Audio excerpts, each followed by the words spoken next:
Are we live? We are, right? We've appeared. We've appeared. We've come to roast the game. Inks is here to roast the game today.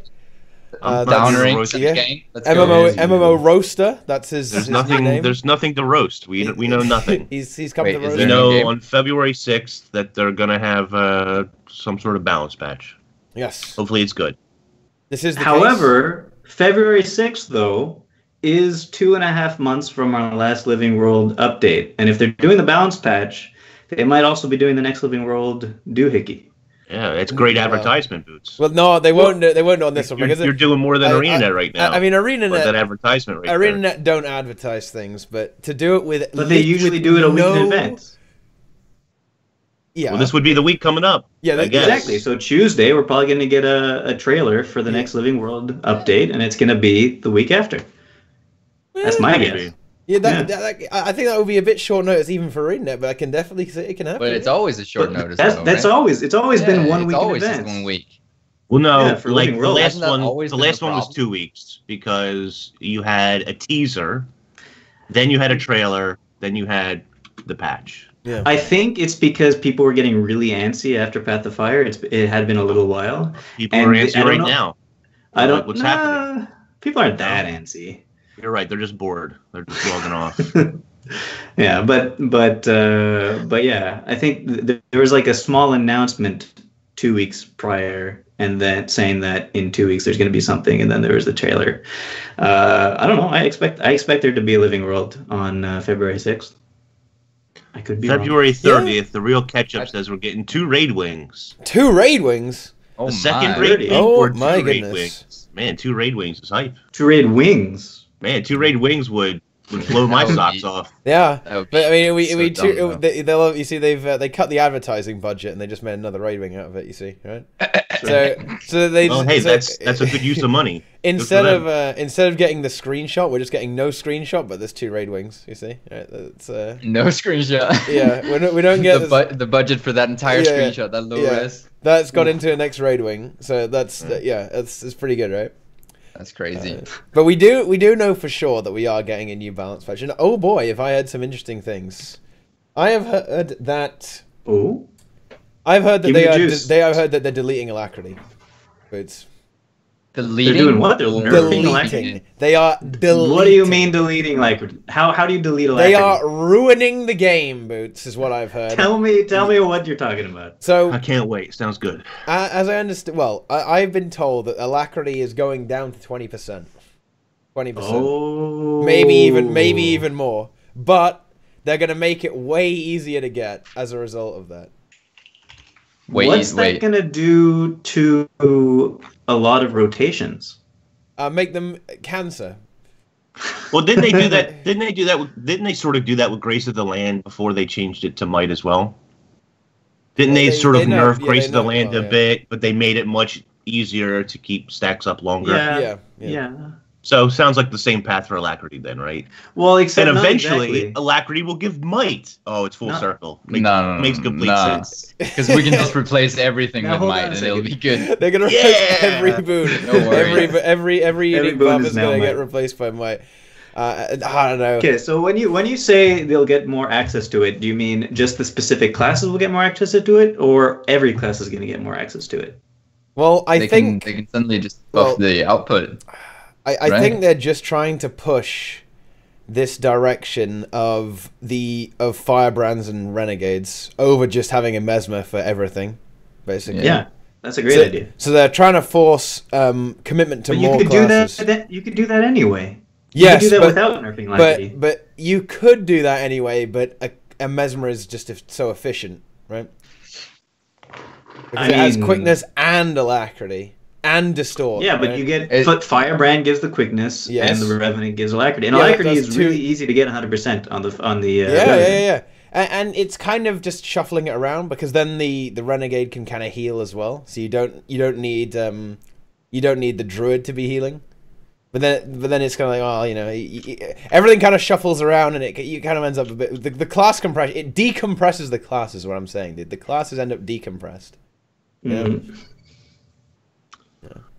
Oh no. Okay. I'd say that's a pretty good. Gonna be sad. I'd say that's a pretty good guess. It's just gonna be sad, man, because a big problem with it for me is it's just gonna make everything a lot more simpler. It does kind of feel like what's happening to World of Warcraft what happened to World of Warcraft is gonna end up happening to Guild Wars 2. It feels like every patch, every class kind of gets dumbed down even more. You know.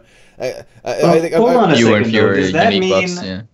Yeah. If they nerf it to 20%, the bonuses you get from 20% alacrity, I don't know. You can't relate it to 20% extra damage for your party, I guess, right? No. But I mean, it's something similar to that because you're not. Well, no. Anyway, it's 20.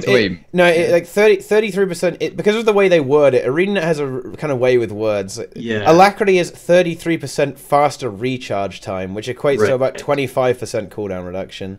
But it's not 20. You don't get 25% damage from alacrity. It's not that much. That would be insane. But it's here's the thing. Right? Here's the thing about alacrity. It's more than just the damage, right? It's the fact that you have access to certain abilities more often that are honestly, for example, Druid has access to CA more often. Oh, you have access. We should to your honestly bring Nike on. By the way, Nike's here. We should just bring on for this discussion. Yeah, we just call Nike. Wait, where's was it? When does Brazil come back? Brazil probably doesn't come back. What, they nerfed Moa and fixed multi-hitting of Shield 5? I don't think they know how to fix that.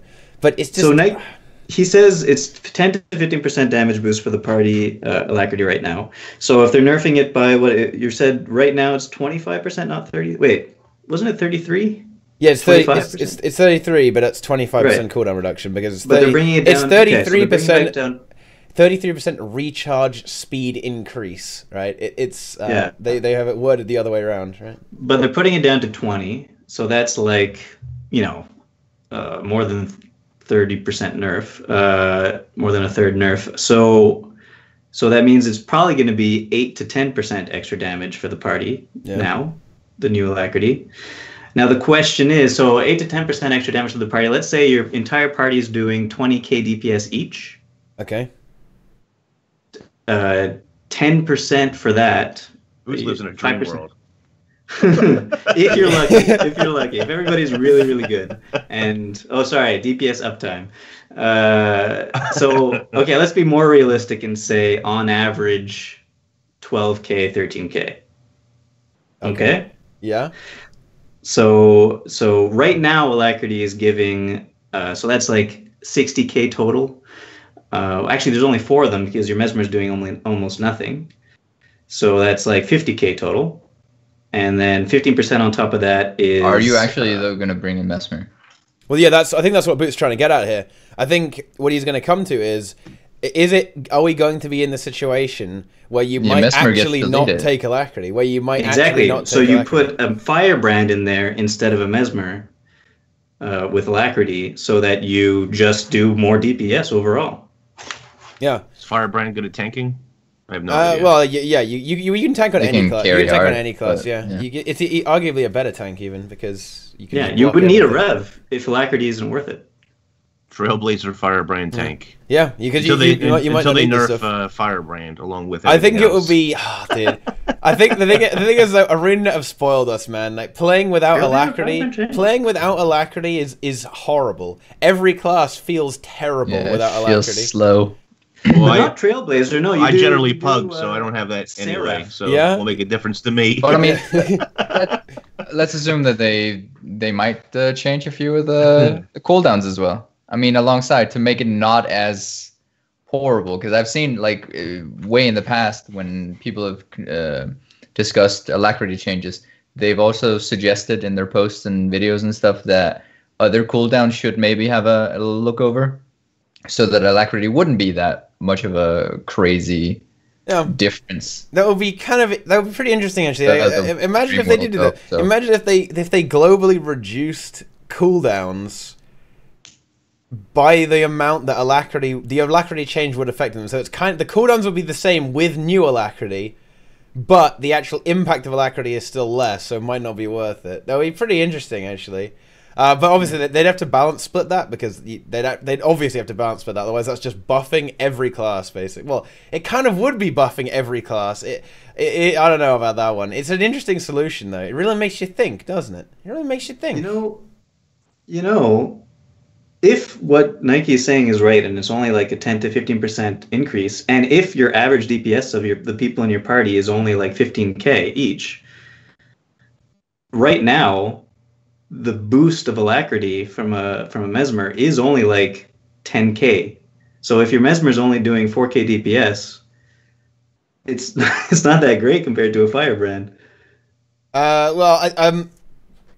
As it stands, if the boss is a golem and doesn't require any break bar, then yeah, it is actually, as I understand it, is correct. Mesmer brings so many other utility things to the table that it's a kind of a moot point. But yeah, just alacrity is not.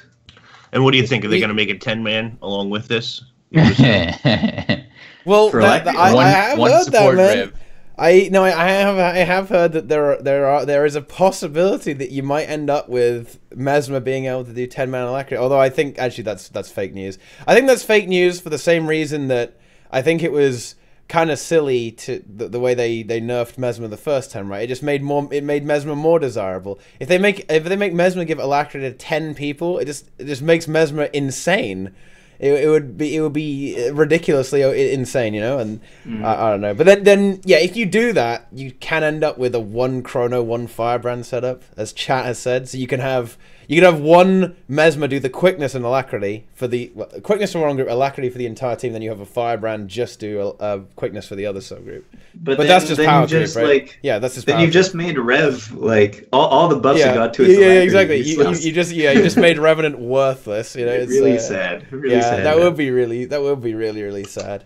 I don't know. I just. Is that really a big thing for Revenant though? Yeah, because it's not. I mean, it's what it's giving it its place, and it is something that could try. But I mean, Revenant does a lot of damage as his Conti variant without the alacrity, so. But the alacrity was an add-on later because they were like, whatever, still just take a Chrono, but it's nice that you have alacrity. Yeah, I think honestly, I think this direction is actually the direction they decided to go in this way was probably bad to begin with. I think alacrity should have always been Mesmer. They should have just made it worse and never given it to another class. And the alacrity should have been a Chronomancer exclusive thing, dude. Yeah. But then what about the quickness? Like, you can't give Chronomancer alacrity and quickness. And yeah, say, you can. Well, they did originally. That's what it is. That's what it is. But that's what it has right now. Like, that's when you need 2 Mesmers every time. Like, there's no reason to do anything else. You can just make alacrity not as good. Yeah. And alacrity has always been too strong, but because it's not all about the DPS increase. It's about how much easier it makes the game. Suddenly you can heal better because you know all those utility skills that you need to do certain things in the fight that make it easier. You have more often, right? You have access to all your utilities a lot quicker, right?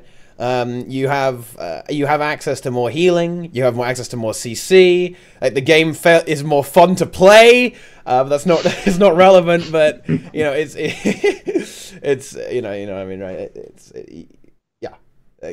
They've got themselves into a tricky situation with how alacrity is in the game and how it's spread across 2 classes and how basically just role compression. Role compression is off the fucking chain, boys. Like, Mesmer is a fucking problem, lads, okay? Mesmer is a serious problem, and they're going to attack it on this balance patch. They're going to take chunks. They're excited about it, though. Yeah, hey man, I'm always excited. Balance is where the exciting stuff happens, man. Like, you never know what the hell is going to happen, you know what I'm saying? It's going to get...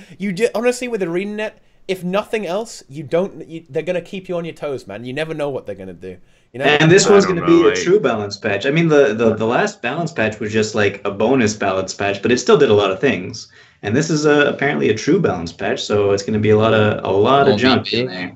Yeah. For me, at the end of the day, I'll just survive. I'll just change classes if I need to play something different that's more enjoyable for the game. But from druid to druid, and then delete your original. ranger? I mean, well, like druid is still going to be a thing, right? So technically, I don't need to ever change from druid. But I just feel like anytime they do a big balance patch, it just doesn't end well. They just, there's a couple of classes that I think need probably very, very slight buffs, like very slight.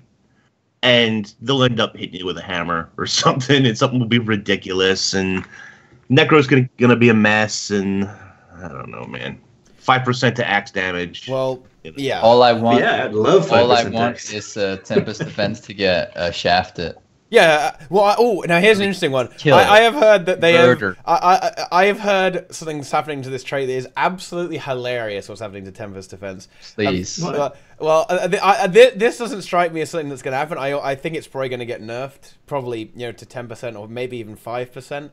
No, it won't. Not 5%, maybe 10%. But what I heard is something that might happen to it is that it might be changed to you have more damage while you have an aura or something. Oh. Yeah. Oh. And that kind of actually still works because For a Tempest. You know, for Weaver as well, because whenever you attune to fire, you gain a fire aura. Oh yeah. Yeah. So So you you- can do that more often. So you can do you see that you might have to do some really wonky stuff. So you get the aura when you have the meteor shower and the ice bow up and stuff. That kind of works out already because you do a double attune to fire when you have your ice bow. Anyway, and when you also have like the lightning hammer, and then you go into fire to get the modifiers, stack all that frosted while the meteors are in there. It's kind of a cool little gimmick. But yeah, I think something's changing there because basically the whole reason why Ellie is really really broken and stuff like fractals is because of that trait. So that would be a thing. But then again, who cares about fractal balance? Really, you can run whatever the fuck you want. Then you can run whatever you want anywhere, really. I mean, but still, like, Ellie is the king. Ellie is the king, boys. Because that Tempest Defense trait. My groups are proof that you can literally run anything you want. It doesn't matter. You can still clear the fractal. Yeah, man. Yeah, you can get it done. That's how it goes. Speaking of fractals, how's life changed for you, Deroir? Now that you're famous. You're in the game, dude. Yeah. How does it feel? Do people It come hasn't up to you every changed. day? Haven't we talked about this? Yeah. Well, Well, I never mind. but you're still in the game, then. Sometimes people come up to me Yeah? and say hi. Oh, Hey. hi. Oh, you're You're that taller guy. than I thought you were. Yeah. Yeah, sort of. Something like that. A lot of people ask me if they can just mail order the relics, and I'll send them the titles. Yeah. Yeah. Do you have Fractal God? No, Wow. I'm this close to Fractal Exposed. Champion. Yeah. But I don't. I've never done recommended. You don't have the I don't. pages. Yeah. I don't have the pages. I don't have the Wow. pages. It's just like What a noob. What a Even I have the casual- pages. Casual. Even I have the game, pages. man. it's so many pages. Yeah. I don't have any of the other stuff you need, but I have the pages. Come on now. Jeez. Oh man. Yeah. Yeah. No, I don't have it. It's gonna be a while before I get it. The regeneration prioritization change Oh yeah. should be really interesting. Nike did a whole video on it, which I thought was good. He's saying Water Spirit Harrier Druid. Sounds good, man. Feels good. Feels good, man. Yeah. This is this is a very exciting change because one of the biggest problems with running any healing build in raids right now is because of Mesmer, basically. Signet of Inspiration. Yeah. Do with Mesmer. Because of Mesmer constantly overwriting all the regen, which is a huge component of healing in raids, right? A huge component of it. And it basically, all of that healing power is wasted because of stupid Mesmers again, right? And that's kind of sad. So it's very sad. Is the Druid regen tick larger than the possible Rev healing regen tick? Because I remember the Rev healing regen tick Rev could be is- ridiculous. I think Yeah. Rev might be the strongest possible regen tick, even, actually. Yeah. I wonder if that's going to open up a build for them. Yeah, it definitely will. Revenant I mean, healing. with the alacrity changes and everything. Yeah. So It's only getting better for Revs. Revenant Support healing, Rev. it might be very, very good after this patch because you can get close to 1,000, on a Revenant regen tick, and that is And you could probably insane, spread right? the regen to 10 players if you want, rather than just... If you're in your own subgroup, yeah, you could probably spam enough of it to do it. Yeah, I imagine. But the thing is, you'll probably still be running a symmetrical comp to give alacrity to everyone. So yeah. No, you didn't need a symmetrical comp for that. Well, I mean, you'll probably be in one subgroup. Bring your Mesmer back for the tank. Yeah, but if you do that, then the alacrity distribution would be really weird. Why? You just want to count on the right. For the solo comp. Yeah. Yeah, you're right. Yeah. But it'll still be very strong. You're only gonna have what is that? Statistically, 7.5 people with it. Exactly. At like 80% uptime. It's still very strong though, and the region. The thing is, when we say the region is insane, but we're actually disregarding Heal Ellie, because Heal Ellie, in theory, guys, has the strongest actual passive regeneration because of Soothing Mist. Soothing Mist, dude. True enough. Yeah. But that's not regeneration. No, but it stacks. It stacks, dude. It stacks, dude. We need to make the ultimate passive healing comp. So we need to have a Heal Ellie and a Heal Firebrand in the same group, because then you get the passive resolve as well. See, everyone in the entire group is healing for 2k every second or something, dude. That would be actually insane. Just think of those modifiers, boys. Just think of those modifiers. It's bad that they don't give might as well, then. That's true, they don't give might, but you could probably give might. You could give might on a. You can give a bunch of might on a Firebrand. Yeah. And let's see, what else can you with get the that Ellie strength. You can do it on a rev. You could take Scepter and stack might on the Ellie. You could do hammer. Not hammer. Mace on a rev if you want to. There's a lot of fire fields to proc there. Yeah. Going around nowadays. Mega healing, boys. Mega. Just tank everything and just instantly heal up afterwards, boys. Yeah, all right. Sounds good. This is really exciting. This has been one hell of a long time coming, my friends. Oh my goodness. This has been a huge problem with the game for so long, and they're thinking about actually going to fix it. So you brought this up that they might do that to Alacrity. Do you have any other, like, you seem to have some sort of inside knowledge. Do you have any other, like, insider trading? Well, that's the main. Those are the main stuff I've heard, really. This isn't really something I've heard, but this is something they're going to do. They're probably going to they're probably going to try and push Necro in PvP and World vs. World, maybe towards Reaper and away from Scourge, because they've realized that Scourge is amusingly oppressive, actually. It's not necessarily. It's not Scourge on its own. It's more like Scourge combined with the disgusting abuse that's Firebrand, and they're going to wreck Firebrand. Okay, they are. Yes, they're going to wreck Firebrand. I'm sorry, Firebrand mains. It's going to get fucked on the 6th. Okay, I know you guys like memes. I know you guys like imbalance and full healing your entire team and being kind of unkillable, but they're going to bop your class, my friends. Firebrand mains in PvP. Get ready. Are they going to split PvP World vs. World PvE? Yes, because I think Firebrand was actually much in the blur. Yeah, they said they are working on a lot of splits. They're going to keep Firebrand intact in World vs. World, I think, but they're going to fucking gut it in PvP, boys, and they're going to gut Scourge as well. They're going to hit Scourge, but I actually don't think they're going to hit it that hard. I can't wait.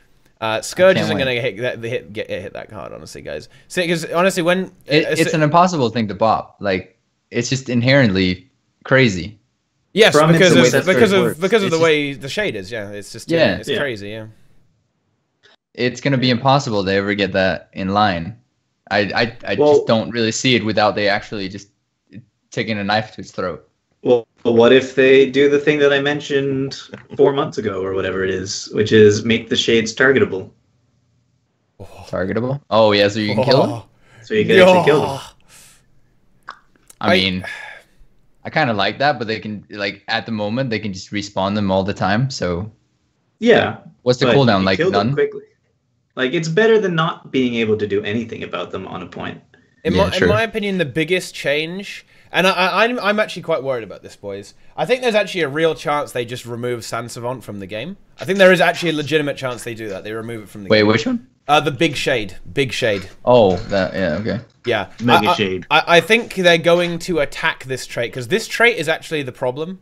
That's probably that's the problem, right? Because the shade covers the entire point in in Conquest. That's maybe a little bit of a problem. But yeah, there are several things they're going to attack Scourge on. Probably that trait. They're probably going to change the cooldown reduction.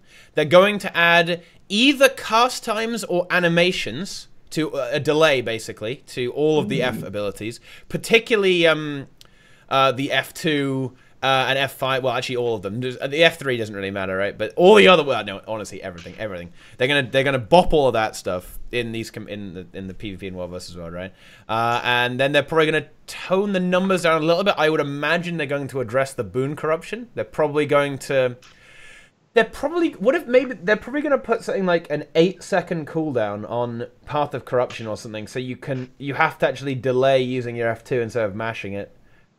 Or something like that, because that wouldn't affect Reaper, but that would affect Scourge, right? Or something like that. They're going to do something like that to make it work. I think what we need is for them to take away just any of the damage and conditions and just put healing instead to make Scourge actually support. Well, the thing is, like, I would love that, man, because the whole point of Big Shade was supposed to be. I've said this a lot on the stream, and this people kind of go, ArenaNet is incompetent, but seriously, when they made Big Shade was supposed to be the support one. You put the Big Shade on your allies and you heal them, but it turns out that the Big Shade is just better for killing people, and the support's trash. So it didn't turn out quite well. But I would love them to put more healing on, man, like more support. I think the way to do it will be to rework some of the barrier traits. So stuff like basically make barrier be a bit like aura.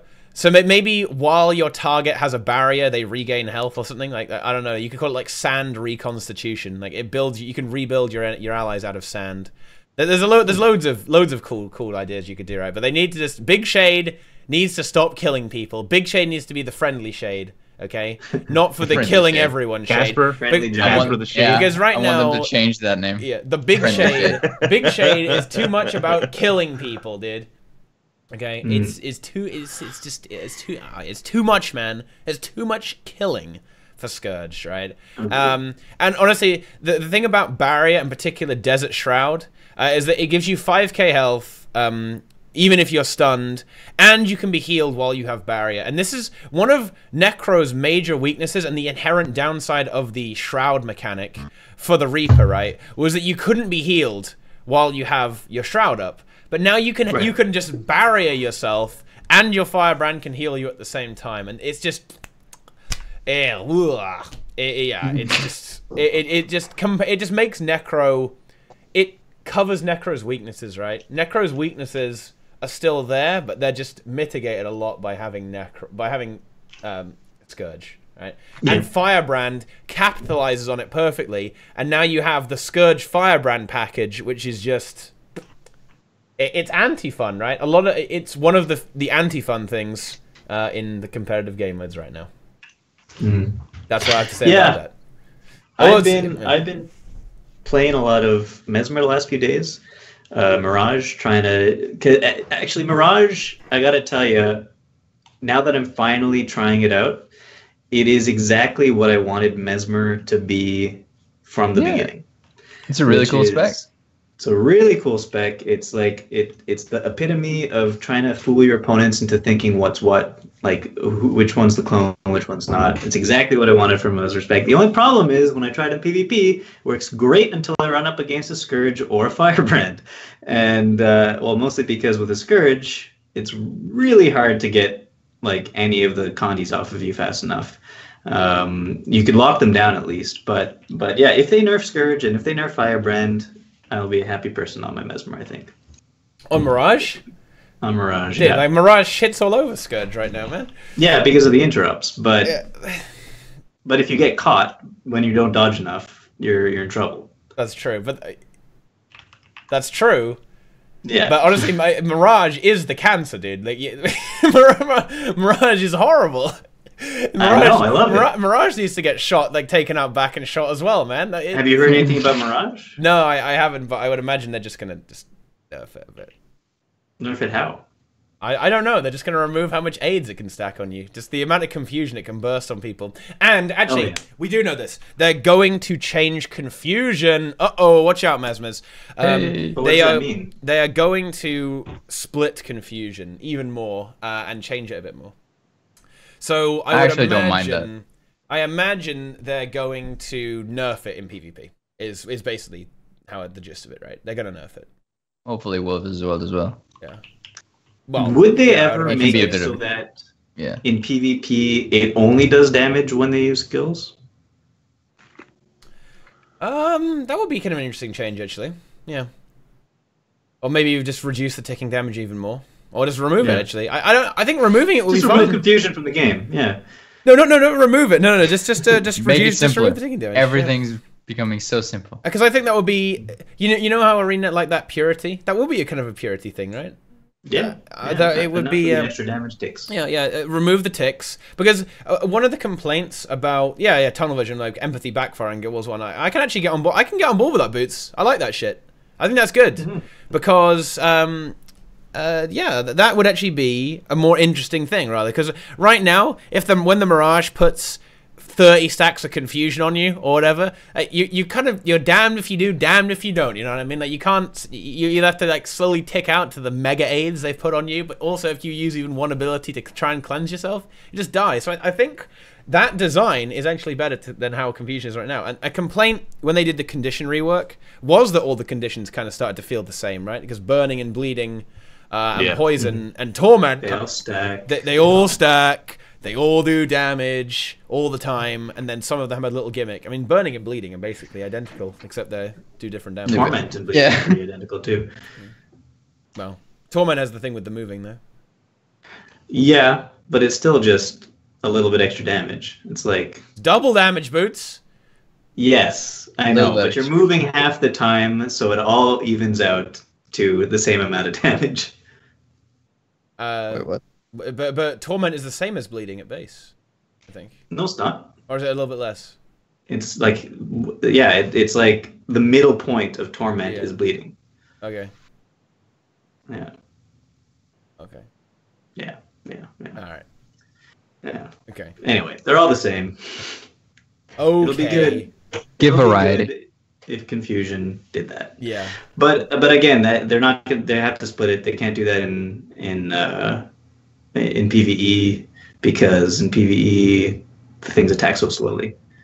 They wouldn't be able to do that. Yeah. So they can't do that, otherwise they're going to nerf everything. So yeah, finally we have got to the point where ArenaNet is being forced to split things. Yes. Feels good, That's what this is. It does feel good, man. And I'm really glad that they're going for it more, and I hope we can get some good work, because they better not touch my Necro. Okay? They better not touch my fucking Necro, boys, okay? In PvE, if you guys nerf that, I'm gonna be mad. Okay, Arena, I'm looking at you right now, okay? But don't do that. Don't nerf Necro. If you guys nerf Epidemic, I'm gonna be really fucking pissed. Okay? Because Necro is Epidemic at this point. There's no difference. You guys it is. Have you guys seen these Doom CM kills? Necro's going like 17k DPS on Doom just by pressing Epidemic. Yeah, that's good. That's good. I like that. I like how this is going, boys. Necro is back. Okay? So we're not doing this.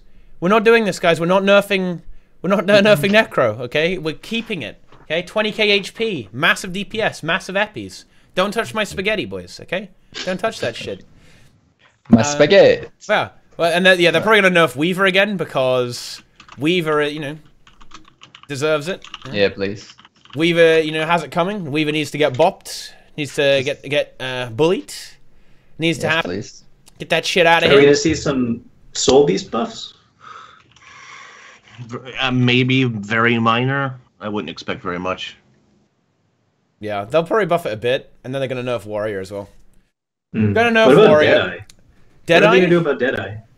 Dude. Wait, they're gonna nerf Warrior? Yeah, of course they're gonna nerf Connie Warrior. Connie Warrior. And then buff Power Warrior, so Spellbreaker can be a thing somewhere else except Fractals, maybe. Except for Fractals. Yeah. Because Revenant and Soul Beast aren't that far behind the other DPS classes right now, so... No. Well, Renegade is a meta class right now, so... Renegade's fine. Yeah, for certain encounters. So, I don't really see it I don't really see either of those classes getting that many buffs.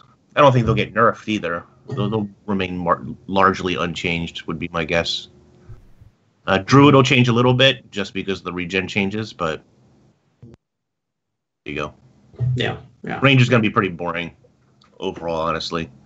There might be some PvP world versus world changes, but outside of roaming, Ranger, Soul Beast, Druid, whatever, it doesn't exist.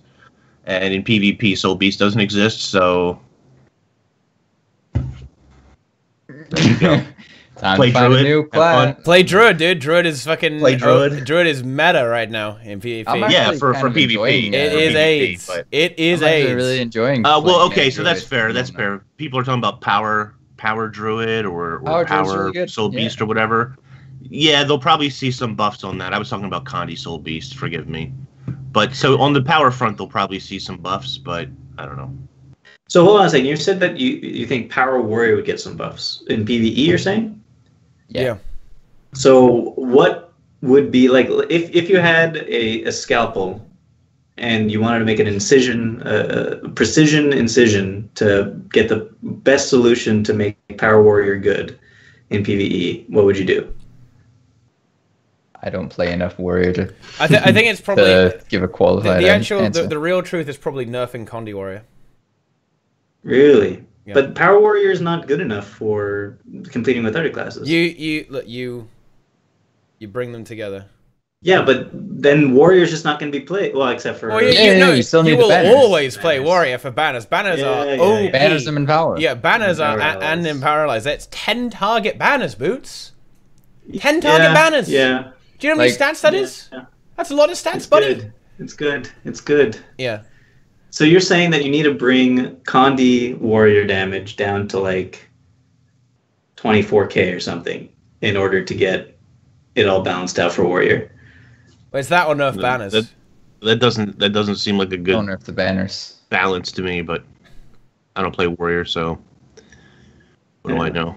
You'll still take one because of banners. So Well, right there you now, go. Banner Slave Warrior does dank damage. Okay, Sure. does insane damage, very strong damage. Often you can be near close to a DPS class, right? On Condi Warrior. Is that a bad thing? Well, yes, it's a bad Yeah. thing when you also give thousands of stats to the entire group. You're overall too powerful, technically. Yeah. Mm. I want PvE specific. Can we just add an asterisk there and say power see buffs. Chronomancer? I just want to see PvE specific power buffs. Is what I want. Skill split. Let's give Axe 400% more damage.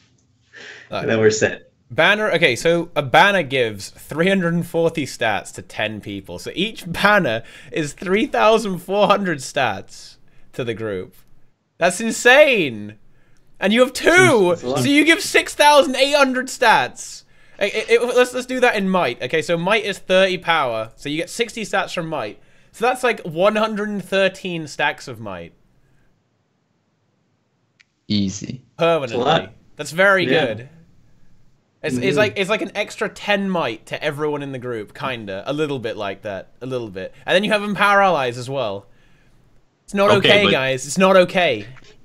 Right, but what you're saying is that banners are too strong. So you like what everybody else is saying in chat. You nerf banners, don't nerf the warrior's damage. I think it's a matter of perspective.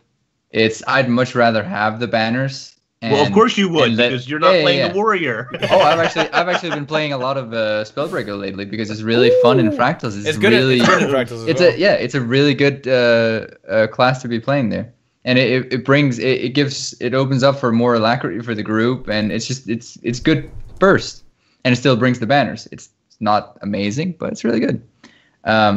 I'd much rather keep those banners. I feel like it's a really... I'm not saying that you should get rid of them. I'm just saying that No, sounds but like the if banners you are too nerf strong them, overall. If you nerf them in general, you're just gonna bop everyone, and I don't know. I just don't see...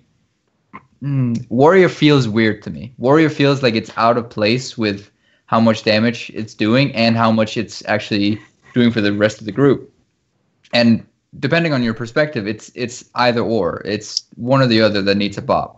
And I'm just of the perspective that I feel like banners should stay the way they are. And we need more power in warrior lives.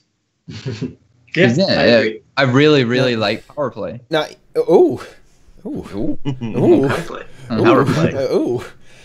Now the question here, the thing here is, now the problem I have, and this is one that chat has pointed out, and it is a big problem. How they need to shuffle the traits is what this comes down to, right? They need to shuffle the traits because otherwise, if everything you nerf to Condi Warrior, Banner Slave is also going to affect DPS Warrior as well, right?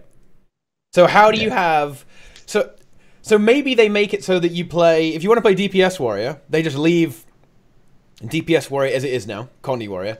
And then maybe they make it so Banner Slave is always a power build. So you always have to play power for Banner Slave, maybe, or something like that. So like the extra buff for the banners is also a power buff to yourself or something. I don't know. The trait. Okay. I don't know. No, so nerf banners by 50%, but then put a trait in on the banner trait that gives regeneration. That is now, and move it somewhere else. Wait, and make that in a power line. That brings it back up to what it is currently. I don't want more regen. I don't want higher boot spur for balance. He said nerf by 50%. That's right in line with your general thinking. 50% nerf. Well, what if? Just take the hammer and just crack it in half. Hold on a second. You're good to go. Just listen to my words first, okay? I did. 50%. Those were the words. Some of you were saying nerf banners. Some of you were saying nerf Condi. Some of you were saying boost power. Another thing you could do is nerf banners a little bit, bring it down to 50, like instead of 180 right now per stat, put it down to 90, but then have a trait in there that brings the banners back up to what it was 180, and put that in a line that a power warrior would take instead of a Condi warrior. I mean, I'm not entirely opposed to that. Yeah. I mean, I feel like that's a pretty good middle ground. Somewhat. You're still gonna have half-assed Condi warriors though. Then. Yeah. So it's just least DPS, and yeah, that's fine. I actually really like this. I'm on board with this, Boots. I hate that idea. You're on board. I like that idea. But here's the thing, it's gonna pop dude, man, crit cap though, dude. Boots, the crit cap, man. Crit cap, dude. So then you gotta bring the power warrior. No, the crit cap. The Condi warrior just has to take a knock and go into that line that they usually wouldn't take. Or like the Condis are just gonna be like, if they still want the banners and to be full effective, they're just gonna have less DPS.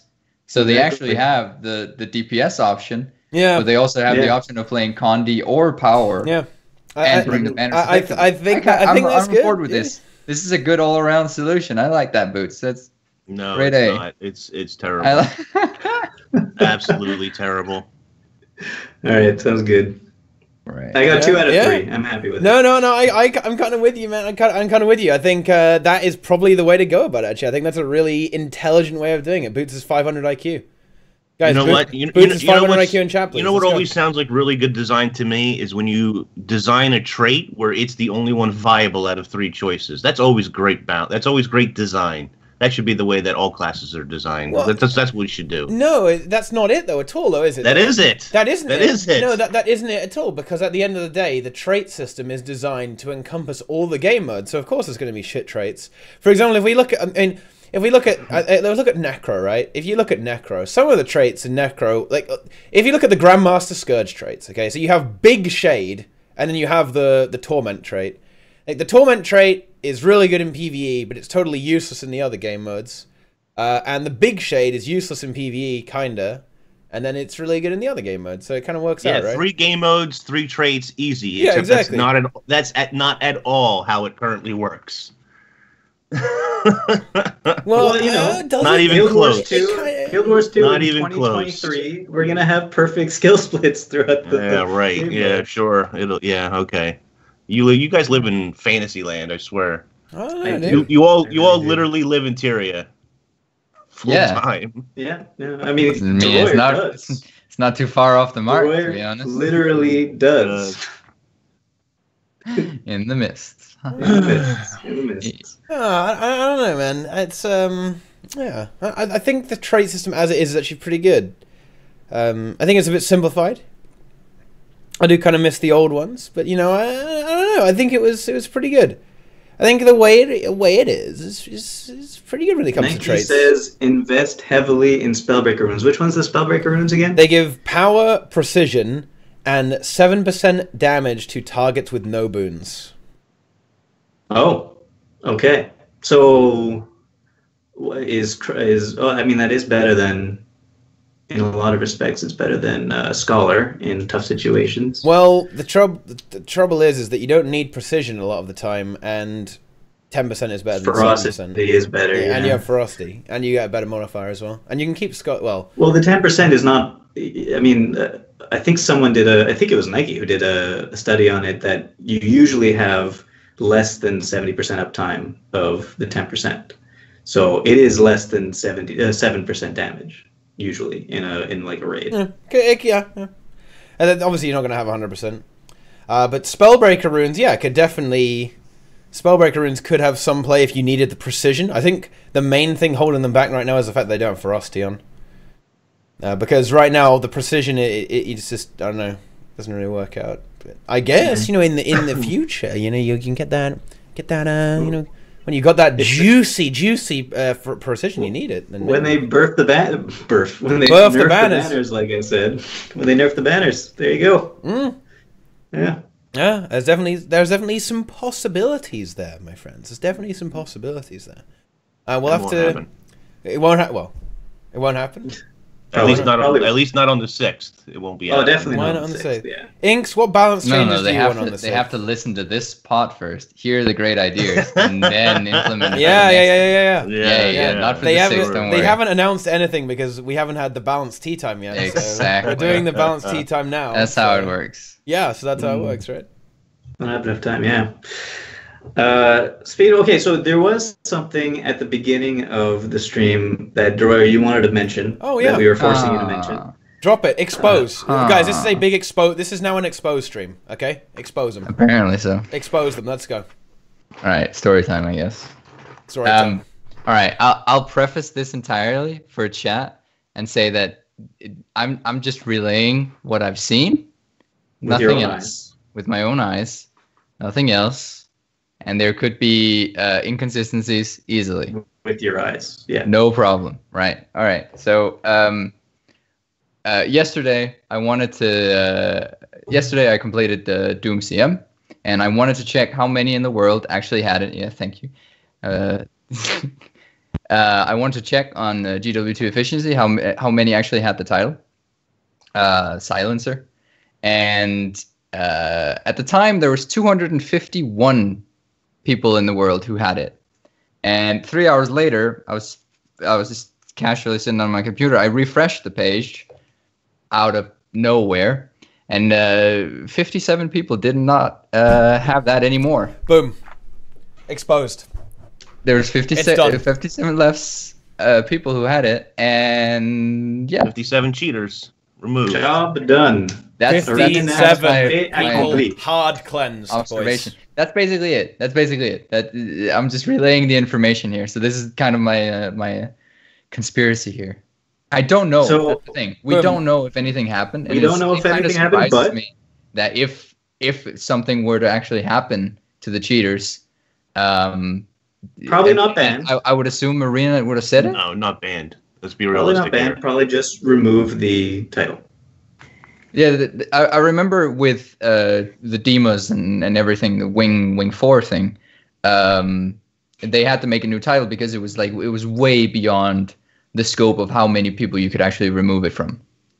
And so they're just like, let's go with an easier choice and give a new title.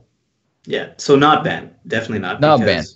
Their API would still work, and you would still their stuff would still be there. Yeah. But assuming it's 57 people, you can go through manually, because it seems like that's how you actually got to take away the title. You have to go through it manually, the way that it works. So it sounds like just research had to be done, and they had to actually do it, and they did it. And if this is true, if this is actually true, the likely scenario is they just removed the title, and that was basically it. Either that, or Deroir, you're imagining things, and it was always that number. No. I remember specifically that it was 251 because I said it aloud to someone, and later on it wasn't that. It wasn't that same number, and it confused me. It may be just that GW2 efficiency has some issues with the site, or there's a glitch. I don't know. Nope. API problems. This is Wear It With Pride. Boom, it's done. Hard banned. They got him, boys. Oh, watch out, Wind Traders. They're coming for you next, you little shits. You're next. I almost did forget about that piece of news this week. The developer that was working on the API, he got promoted.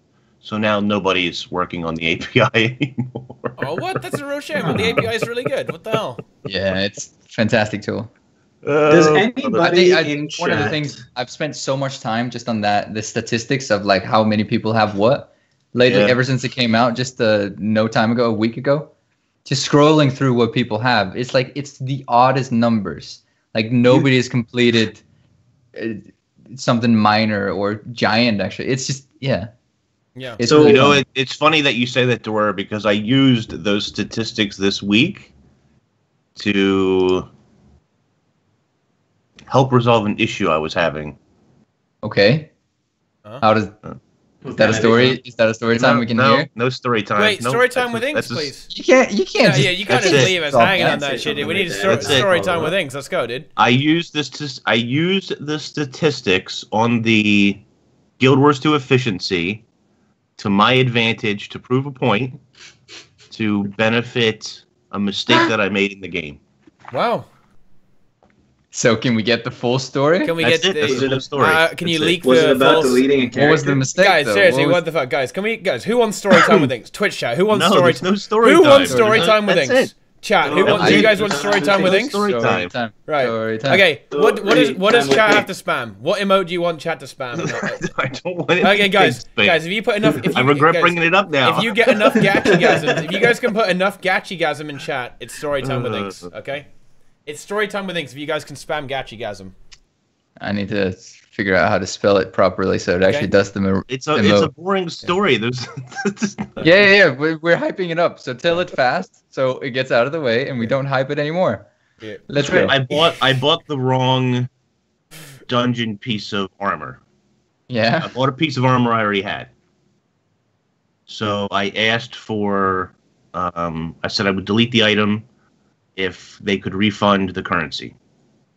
And they said a whole bunch of confusing stuff that didn't make any sense for 3 or 4 emails. And then they told me no, which is okay. You know, but you get told you can't always get what you want. Okay. And then they said, if you email us again, we're just going to delete your emails. What? Or less. So I said, let me give you a little bit of customer feedback. No, I wasn't. No, it was all confusing. I didn't even understand what the hell was going on in half the conversation. So I just said, here's a little bit of feedback for you guys. And I told them that you really shouldn't tell your customers, don't ever email us again. Don't email us about this topic anymore. We're just going to delete them. I feel like that's bad customer service. And I said that there's a huge inconsistency depending on who answers your ticket, because sometimes you get extra moto baubles that nobody should have more than one of, and sometimes you don't get help at all. Shots fired. So... And then I got help. So you're one of those customers. Yeah. Yeah. Inks is pro consumer, dude. He is all about the consumer. Okay. Yeah. He consumes things, and if he doesn't get the fucking consumption he wants, gets on customer service. That does sound like bullshit, man. Though I mean, I've kind of cocked up, and I've got away with it as well, dude. You know, I don't know. Like, fuck that guy. Wow. Now, to be fair, I'm not trying to. I'm not even going to mention names. I'm not trying to call particular people out. I just feel it's like any company, or it's like anything really. If somebody's having a good day and you get them as your, point of contact, you're probably going to have a positive result. If you have a point of if you deal with me on a daily basis and I'm your point of contact for a store, you're not going to get anything. What you want. Remember that time where I said that I Mystic forged my Ascended Armor to turn into something else, and I lost all my infusions. Yeah. So I did not contact customer service. In fact, I've never contacted customer service about that. Yep. I've never, ever contacted customer service in the game for ArenaNet. Yeah. I guess I'm afraid of them. Yeah. No, and I guess it was a good thing, though, because I found them in the bank. I found all my infusions in the bank. Apparently, nice. I had taken them off. How about you fucking... earlier. And well, that's good. Yeah, that's good. It would have been bad if I had. And then they checked my account and saw all the infusions in the bank. And to be fair, to sort of sum up the story, the only thing that annoyed me about that interaction was the don't email us any more about this topic because it is likely it will just get deleted. And I was like, what? It's not like we had a heated debate about something. There was confusion over what accounts or something we were, and I'm still confused about that whole thing. They're saying that I was talking about two different accounts, or I was like, I don't know what you're talking about. But anyway, there was confusion from the start, where it started out. Both. It seemed like they were dealing with two different cases and they were crossing over or something. I don't know, but there was confusion, and I was like, okay, you guys have me confused. I don't know what you're talking about. And then the next email was like, sorry for the confusion. We're not going to refund this. We can't always do that. And don't email us anymore about this. It's likely to be deleted. But if you have another problem, make a fresh ticket, and we'll try to help you. And it was just like, that seems kind of unfriendly. But you didn't get your dungeon tokens back.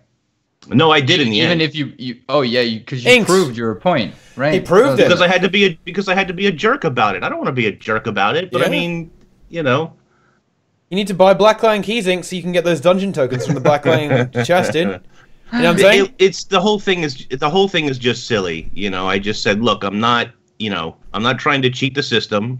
I made an honest mistake. I've got video footage of the mistake if you want to see it, which they weren't interested in. But, if you want to see the video footage, I have video footage of what happened and when it happened, dates and times, whatever the case is. And I said, not for nothing, but I'm asking for some tokens back. And you're telling me that you can't do this or you won't do this when clearly there are multiple baubles owned by multiple accounts. Yeah. And many other examples if you want me to, provide examples of. What's the highest bubble count? Is it 9? I think it's 9 or something. I just don't understand how that even happens. But anyway, then I get another email from a totally different person, and they're like, yeah, just give me the time when you delete it. I'll send you the tokens. Easy. Took 2 seconds. Boom. No big deal. Yeah, and also, guys, ArenaNet support is actually pretty good, all right? This is just a funny story time, all right? This is just a funny story time. ArenaNet support, in my experience, has been very good. I seriously, guys, oh, God. This is embarrassing, boys, okay? I'm going to expose myself on stream right now. I'm going for the self-expose here, because this is how good ArenaNet support actually is, boys, okay? So I was making an alt account, okay, and I made up an email address, okay, for the account, right? And the email address didn't exist yet, and I thought it could exist. I don't know why, but it was against Gmail's naming policy. Like, it had too many weird symbols in it or some weird shit. Like, it didn't work. So basically, I couldn't access the email to activate the Guild Wars 2 account, even though I'd already bought and paid for it, okay? And it was a very embarrassing email to support. I'd say, yeah, sorry guys, I use an email that doesn't exist, and it can't exist because I can't even create that email. Can I have my email changed, please? And then they gave me it, and then they changed it, and then they let me change it. It was very, oh god, oh, that was not my greatest moment, boys. And they were very nice. The guy didn't even say you're a fucking idiot. Nah, he was like, he was very nice about it. Somebody else brought up, and maybe they're joking, I don't know, but Repzilla says, maybe because people like me, when we want something, we say, well, you gave MMO Inc. all his characters back. That's actually incorrect. There's a number of characters that they refused to give back or simply couldn't give back for whatever reasons, which they don't really explain to you. Did you have your characters undeleted?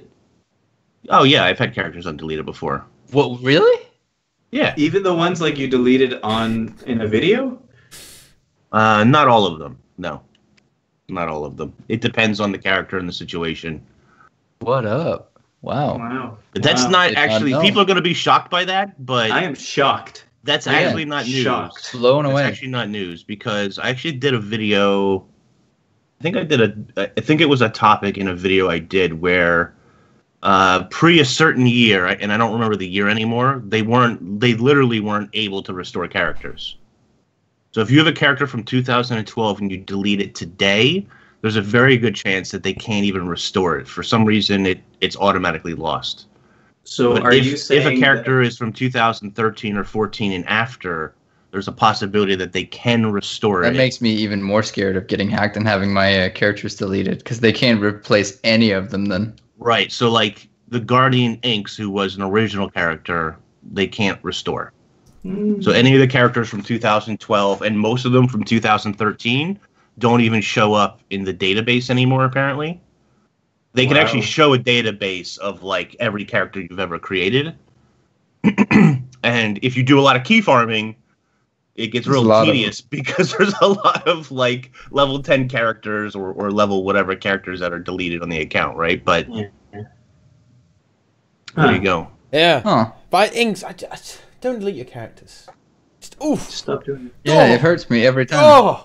It's also bad because You you think have I'm like spoiled? Okay, you think I'm spoiled? I can't expect Arena to do everything for you. Oh shit! You're right. Oh You're dear! right, I'm spoiled. Big Spoiled. roast! Roast this guy! Roast this kid, Inks. I just, you know what? They're entitled to their opinion. If you think that, This is a if very you, mature. if you think, if you think that I am like an evil, ArenaNet criminal or something because I'm asking customer service for help, don't get me wrong. There's been plenty of times where they say no, and I just move on. In this particular case with the story I shared, is the fact that they said no and don't email us anymore. We're deleting them, and I'm just like, Yeah, I wasn't mean. I wasn't being a jerk or nothing. But if I need to be a jerk, I can be a jerk, just like anybody else. I don't want to be a jerk. Do you currently have Inks? What's that? How many characters do you currently have? On the main account? Yeah. 14. Oh, okay. Because I thought, like, wasn't there a period of time where you, like, deleted everything down to, like, 2? Were they the ones that got Normally it restored? was 3. Normally I had 3 characters. One heavy, one medium, whatever. Now, my question is, from that point, did you ask them to get restored, or did you rebuild all your characters? What's that? From when you were at 3, now you're at 14. Half and did half. you get them? Half and half. Half and half, okay. Okay. All right. And how many character slots do you have? 14. Okay. All right. Yeah, so they're full. Yeah. Okay, good. Now I know. Yeah. I'm all caught up. So to derail the conversation entirely. Can we re-rail? I think we need to re-rail. Re-rail. Yeah, we need to Right, re-rail the exactly. conversation, right? Right. Yeah. Yeah. So, what do you guys actually expect? Apart from the balance patch, what do you actually expect to come from the 6th? The update. Living World, balance patch, and is there more? I've heard Fractal. I'm pretty sure there's I've heard Fractal. Fractal. Yeah. I hear Fractal being thrown around everywhere, and that's from like way back in like a leaked post. That there's no confirmation of whether it's actually true or not, but it seems that they were aiming for that. Is it going to be like? Is it going to replace 100, or are we not doing that anymore? No. We're not doing that anymore. Okay. We're getting new, totally. What's it called? Like the Twilight Oasis ones. Yeah. The old school dungeon feel. It feels good, man. It feels good. Okay. Like it. All right. How many more fractals like that could they add in? And at which point will it be like? Because you get your tiers of 25. They would need 25 different fractals, unique fractals, to be able. Yeah. So how many do they currently have? Actually, they've still got a lot of room. How many different are there? Somebody in chat might be able to remember this immediately, but I'm gonna go count for a second. Because there is a lot of wiggle room there to work with. I don't know. Wait, let me see.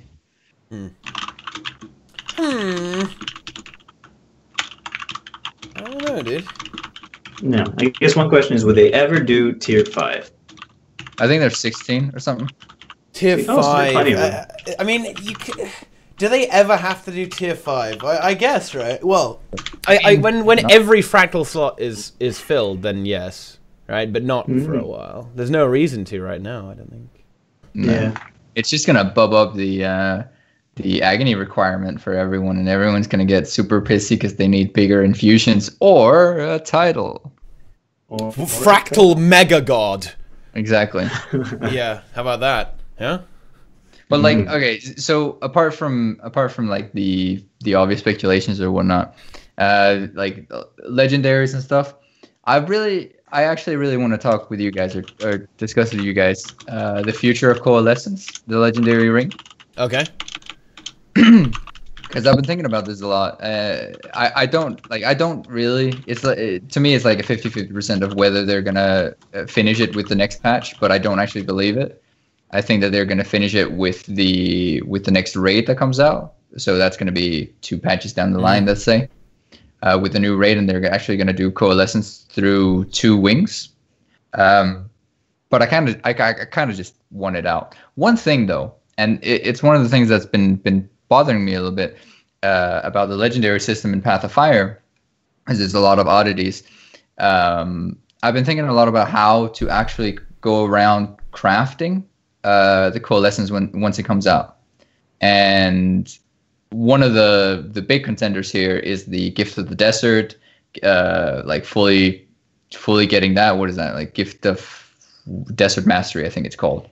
Right. Problem is, you can't actually get that through just playing Path of Fire. What is this? Why can't you get it through that? Because there's 0 methods of obtaining what are they called? The amalgamated gemstones. Yeah, well, I mean, you can. Oh, you just buy them. You can forge them, but there's no meta event that actually just gets them. So you gotta, if you have a Path of Fire account, you either gotta TP it or you gotta farm all the orbs. That's one thing though. But one thing I realized just this week is that the thing that you actually buy with those amalgamated gemstones, the thing that you need 250 of, is daily gated. You can Wait, so what? Right now, the funerary incense that you need 250 of to craft the Gift of the Desert is daily gated, and you can only get per account. No, not 1 each. You can actually get. I thought it was 8, but it's 10. Oh, so okay. That's going hard. That's not crazy. You gotta convert Elegy Mosaics. You gotta convert trade contracts. You gotta convert. You made me worried that it was going to be 250 days to make this legendary ring. No, it's more like 13. Okay, that's not something so bad. like that. Yeah. So it's 18 per day. Somebody says 18 per week, which makes no sense. But let's assume like this is Provisioners Tokens 2.0. Yeah. It really is. So if you want to, please, I'm begging you, Deroir, don't do this.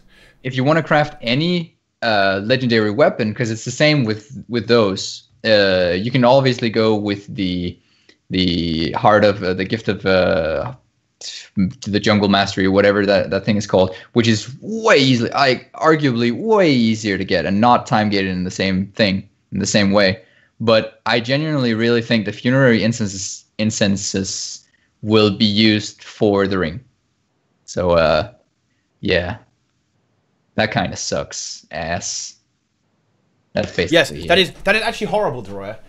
One of the worst things about legendary armor was provision. Well, the worst thing actually was provision tokens. Why does it even exist? I hate it. It's stupid. It's terrible. Time gate. No one likes it.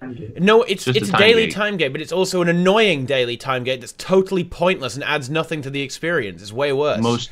Almost all time gates are annoying, in my opinion. Yeah. I mean, I have all my tokens, so if I ever decide to make it, then if you have any interest, like me, like myself, if you have any interest in making any of the new legendaries in the future, weapons, and the ring, you might want to go and check out how to get your funerary instances. Did you invest heavily in the ways to get those Not at all. instances before Not at bringing all. this up on TeaTime? No. It's only the only cost really is amalgamated gemstones. That's it. And then So how do LED you get mosaics, the- which is like I guess I should look it currency. up. How do you get this stuff? Well, you complete every heart in Vabi every day. Shoot myself. I'm already uninterested. End my life, Deroir. Every single heart, all 8 of them, each of them give 1. Oh, Yeah, and I'm already each like of them uninterested are and don't want to fucking play. Horrible. Why? You can get 10 though. You can get 10 though by converting elegy mosaics. So the currencies that you get from legendary bounties, you can get 5 a day by doing that, or you can get 5 extra from converting crystalline ingots, which is from the original Heart of Thorns legendary gift directly over to funerary incense. So basically, if you have any interest in making a future legendary weapon, and the ring, you might want to stock up, because if it's not used for the ring, you'll still have it for the weapon, because it's potato. But if you do need it for the ring, you might get cocked down the line. you might get so you guys were talking about sometimes the ArenaNet support people are very nice. Do you think if I asked really, really nicely, They'll give They're gonna give you 250 of just them? give me legendary armor and the ring and stuff like that? No. Because No, I think that's definitely the only not. way I'd be getting them. I mean, if you're smart enough, like the guys getting all of those bubble infusions, then I mean, eventually you're gonna get one piece a month or something, tricking your way to it. I didn't even know this was a thing. Seriously. No, that's Oh. the thing. That's the thing. Funerary incense and all of that, because it's interchangeable with the old legendaries and the way that system works. Nobody really notices it. All the veteran players have both games, and they're not even considering the funerary incenses. It's only when it becomes the only way of getting a Path of Fire exclusive legendary, which is the trinket, Which is the ring. potentially the trinket, Right. you're going to be forced to do it. And everyone's going to be shitting on the forums about What funerary legendary weapons are left? longbow, from warhorn, great Right, sword. But that's what Deroir was saying before. The legendary weapons aren't as big a concern because They're interchangeable. they're interchangeable. You can just Yeah. do the Heart of Thorns method, which is what people have been doing forever. Exactly. Can you? So hold on a second though. Can you get the legendary weapons that have been coming out now that Path of Fire is out with Path of Fire stuff Yes. and not Heart of Thorns stuff? Can you get them even if you don't have Heart of Thorns? Yes. Oh. Some of them. I don't believe actually that Nevermore and Hope are craftable with the Gift of Desert Mastery. I think those are the only two, because they don't have the same system as all the newer ones that came out. That basically just is a craft period. Nevermore and Hope also require you to actually go into the jungle physically and find the ravens and shit like that. Yeah. The ones Well, right, but the ones you're right saying now are all just the other ones you Fiesta. don't need Heart of Thorns for anymore? Huh? You're saying the other ones you don't need Heart of Thorns for anymore? The newer ones. You don't technically need it. That's interesting. Yeah. Somebody, I want to. That's why people haven't noticed this stuff exists, right? Because Yes, exactly. Yeah. That's why nobody's really fucking pissing stealth, about it. fucking stealth. Oh my god, they've got One us, thing dude. that somebody in chat here, Big Dick 321, nice name. Big You dick. pointed out. Don't make the Gift of Desert Mastery. Aurora didn't require one. It had a completely different gift, and you're completely right. The difference here is that Aurora is not a Heart of Thorns legendary. So that's how I perceive it. It's a Season 3 one. And we might see a Season 4 legendary down the line, but right now, as it stands, Coalescence is solely a Path of Fire base game legendary. Well, you know what? I hope Big Dick is right and it doesn't need the Gift of Desert or whatever. The thing is, like, the alternative to it not requiring a Gift of Desert Mastery is Means that T-Power it'll still, I guarantee you, it'll need Funerary Incense. Like, even if it's just 50 of them. Yeah, like the ring and stuff. But the weapons they can't, right? Because those were sold as part of Heart of The weapons Thorns. the weapons are safe. The weapons are still going to be 250 Funerary Incense or the other 250 crystalline ingots. Right. It's potato. Yeah. Yeah. Because they can't not have it available to people who only have Heart of Thorns, right? The weapons, because they were tied to Heart of Thorns. They were tied to Heart of Thorns, so they like long ago they already said that. They're going to continue. It is interesting that Path of Fire people who only have Path of Fire could still have access to them. That is interesting, but I guess it's not that bad. I think they did it that way because otherwise there's going to be legendaries added into the game, which seems like it should be Path of Fire content, right? Because it's being released in Path of Fire, but it would only be accessible to people who had Heart of Thorns. So that would probably feel really weird for the Path of Fire who just came into the game. That would have been what? Although, it's kind of a bit of a. Well, I don't want to say cock up, but I'm sorry, Rena, it is a bit of a cock up with the Legend Generation 2 legendaries. I feel like a lot of the legendary crafting in Path of Fire, just in general, has been like completely like sidelined. It's a giant cock up because there's so many inconsistencies here and there with the materials that you need. Like just something simple as the amalgamated gemstones. There is no meta event. There's no event actually in the entirety of the Path of Fire maps that give amalgamated gemstones. Every single meta event in Heart of Thorns give amalgamated gemstones because they're used for the legendaries. It doesn't it's backwards in a sense. And like every single heart vendor in Vabi requires you to get the amalgamated gemstones, but it's not in that part of the game. It's just it irks me a little bit. Because it just seems like a giant oversight that they wanted to. And it's actually kind of a bit of a shame that the events in Vabi and the other maps don't provide these, because then people would probably go do some of those events, right? Yeah, yeah. Give those the same kind of chest as the Heart of Thorns has, where you have you can choose between getting the currency or you can get amalgamated gemstones or whatnot. Still, I mean, even that is so harsh, man. That's 250 events to get it done. Yeah, but like amalgamated gemstones is 250. Yeah, I know that really hurts, dude. But at least you can buy those. Well, and you can forge them as well, technically. If you have alt accounts, you can also cheat your way to all the amalgamated gemstones. That's what I used to do. Yeah, this is what I used to do. Go do one event on one account, and then invite all the rest of your accounts into that instance. Tank the amalgamated gemstone market, please. Oh my god! Seriously, boys. When I used to freaking TeaPot and Deroir. When I used to do Mammoth, this is fucking hilarious. The thing is, like, it's too easy. It's so easy, dude. Easy for me. It's so easy, dude. When I used to do the Garen and Auric Basin every day, okay, what I would do is I would just be online on 4 accounts at once and try to control all of them.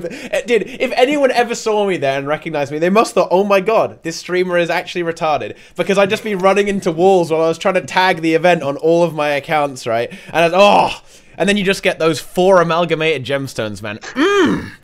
Oh, that's good, dude. It's just it's such a great thing to do, man. Just multi-box really hard. You can abuse the events because they're so easy to tag. You can abuse it so hard. It's so good.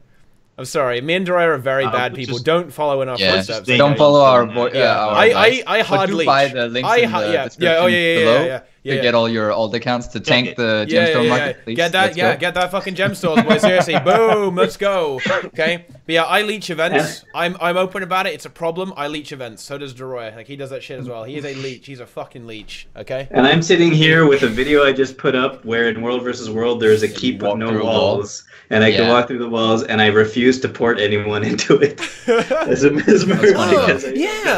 One of our guys had a problem with that as well. He actually had involuntary hack. The walls just didn't load from him, and he could walk straight through them. Apparently, somebody in the comments said that it happens when you load into the map while a keep was changing. Huh. Oh, yeah. And then the wall did. But how does it not collide with you, though? So why does it not collide with you? But it collides with everyone else. Because they're gone, I guess. They don't exist. Surely the collision is server side, though, right? But collision is sort of a thing where it might not happen because some of the walls get destroyed, so the collision isn't always there, right? So there must be the server dictates that, though. Apparently, it's not server side. Yeah. Apparently, it's client side. Well, maybe it's a bit of a kind of a hybrid meme, I suppose. But yeah. But that happened to one of our guys. I think it is definitely something to do with loading because he had a bit of a potato PC. and basically the walls just never loaded. It never loaded for him, and he could just hack through walls. Happens to like, me all could the he time. walk through them? Because he could fully walk through them. Yeah. I've tried to I don't play know it on about my walking through laptop, walls, and, but- like I don't see the walls, but they're still there. Yeah. Like I just walk into Like- thin air. Just kind of like the floor, right? The floor doesn't load, and Yeah, exactly. you're walking on air. Yeah, for me, it was they were gone. There was no collision. I couldn't even get up to the Lord because the ramp was gone, and there's just no way to get up to the Lord. That's great. That's actually really funny. Yeah, desync has been a huge issue for people. Oh yeah, Mega Jesus. yeah. There's some weird at stuff least happening this right last now. week has been more prevalent, but it's been. It seems to be especially in Wing 5. Yeah, it's so bad. On Doom, you're just like screaming at people, get out, get out, get out, and they're the other side of the fucking room. Yeah. Not even close to what you're screaming at. It's just, it's bad. Desync issues. It's not good. It's such a weird thing. It's really weird. Yeah, it's absolutely bizarre. It's really weird because when we do Soulless Horror, I'll sometimes go, stop jumping off the platform, but actually they don't jump off the platform at all. They're just walking around on the bottom and they survive there. And I have no idea where they are for the rest of the entire fight. You know. Because it just looks like they just jumped off and they're walking around on the floor, you know, all the way at the bottom of the pit, right? It's hilarious. Oh, dude, it's really funny stuff. Do you think Halo 6 there's going to be anything PvP and World versus World related besides the balance patch? No. Sorry, it's February 6th. I'm jumping ahead. They might give us more of the World versus World PvP Obsidian weapons. That's it. Has any of you guys bought one? No. Because I know that they're working on stuff for PvP, but I don't think they've given any hints to that stuff being done anytime soon. What if I think what they might do is I reckon they're going to change the tournament system on the 6th to the Swiss format, not instead of single elimination. Yeah, that's possible. They're going to do that mid-season? Yes, because the monthlies just happened. The monthly just happened. The monthly just happened. Right, yeah, automated tournaments don't fall into the season. Yeah. Forgot about that. So I think that's they're doing balance patch mid-season, so... Yeah. Yeah. Everything's getting its shake up. Yeah. That's nice. So I think that's as far as World vs. World, I haven't heard anything for World vs. World. No, really. Me neither. Sad news. I mean, there was like a week or a few days where one of the World vs. World devs were like, yeah, we really want to communicate and stuff. It was all good stuff, but I mean, they're either busy or I don't know. I'm not gonna shit talk for no reason. Silokin says World vs. World is getting a new map where you can use balance. That's not happening, but that would be nice. That'd be interesting anyway. At least not anytime soon, because it took like a year. No, it took almost. How long did it take that add gliding? To get gliding, a while. It was right before POF to get 2 gliding. years almost. Yeah, and I think that might be not so much a factor of that's how long it takes for them to program it, and more of a factor of we're trying to figure out what the best time to put it in so it doesn't make people who didn't have Heart of Thorns upset. Mm-hmm. So they put it in right before Path of Fire launch, and it's like, okay, by now you must have gotten Heart of Thorns if you're ever going to get it, and it's not that big of a deal. So maybe if they ever do put mounts in World vs. World, which is not that likely unless they do a redesign. It's going to be, it's going to be too much of a shit fest of like, the thing is like just engage on a player with a mount is completely broken. Yeah. Mm-hmm. Like imagine getting that just 5 people spin around with the fucking Raptor. Never happening. Nah, dude. Never happening. Never. They're half health right as I would love to see it. I would love to see it in the Edge of the Mist, though. I would love to see it there because there's no reason for it not to be. There's nothing else going on in Edge of the Mist besides Kermit trains. So I haven't been there for years, I think. Exactly. So people would go there if there's mounts available in there. That'd be really fun. Mount battles, PvP mount battles, that'd be pretty cool. Yeah. But I don't know. You just want a siege fire, like two battleships fighting each other. That's it. That's all. And then they leap at each other with raptors, dude. That's yeah. I just noticed something on the wing. I didn't notice it before, but Ballista has an ability to shoot things out of the air, eh? Just shoot glider people out of the air. That's something. Yeah.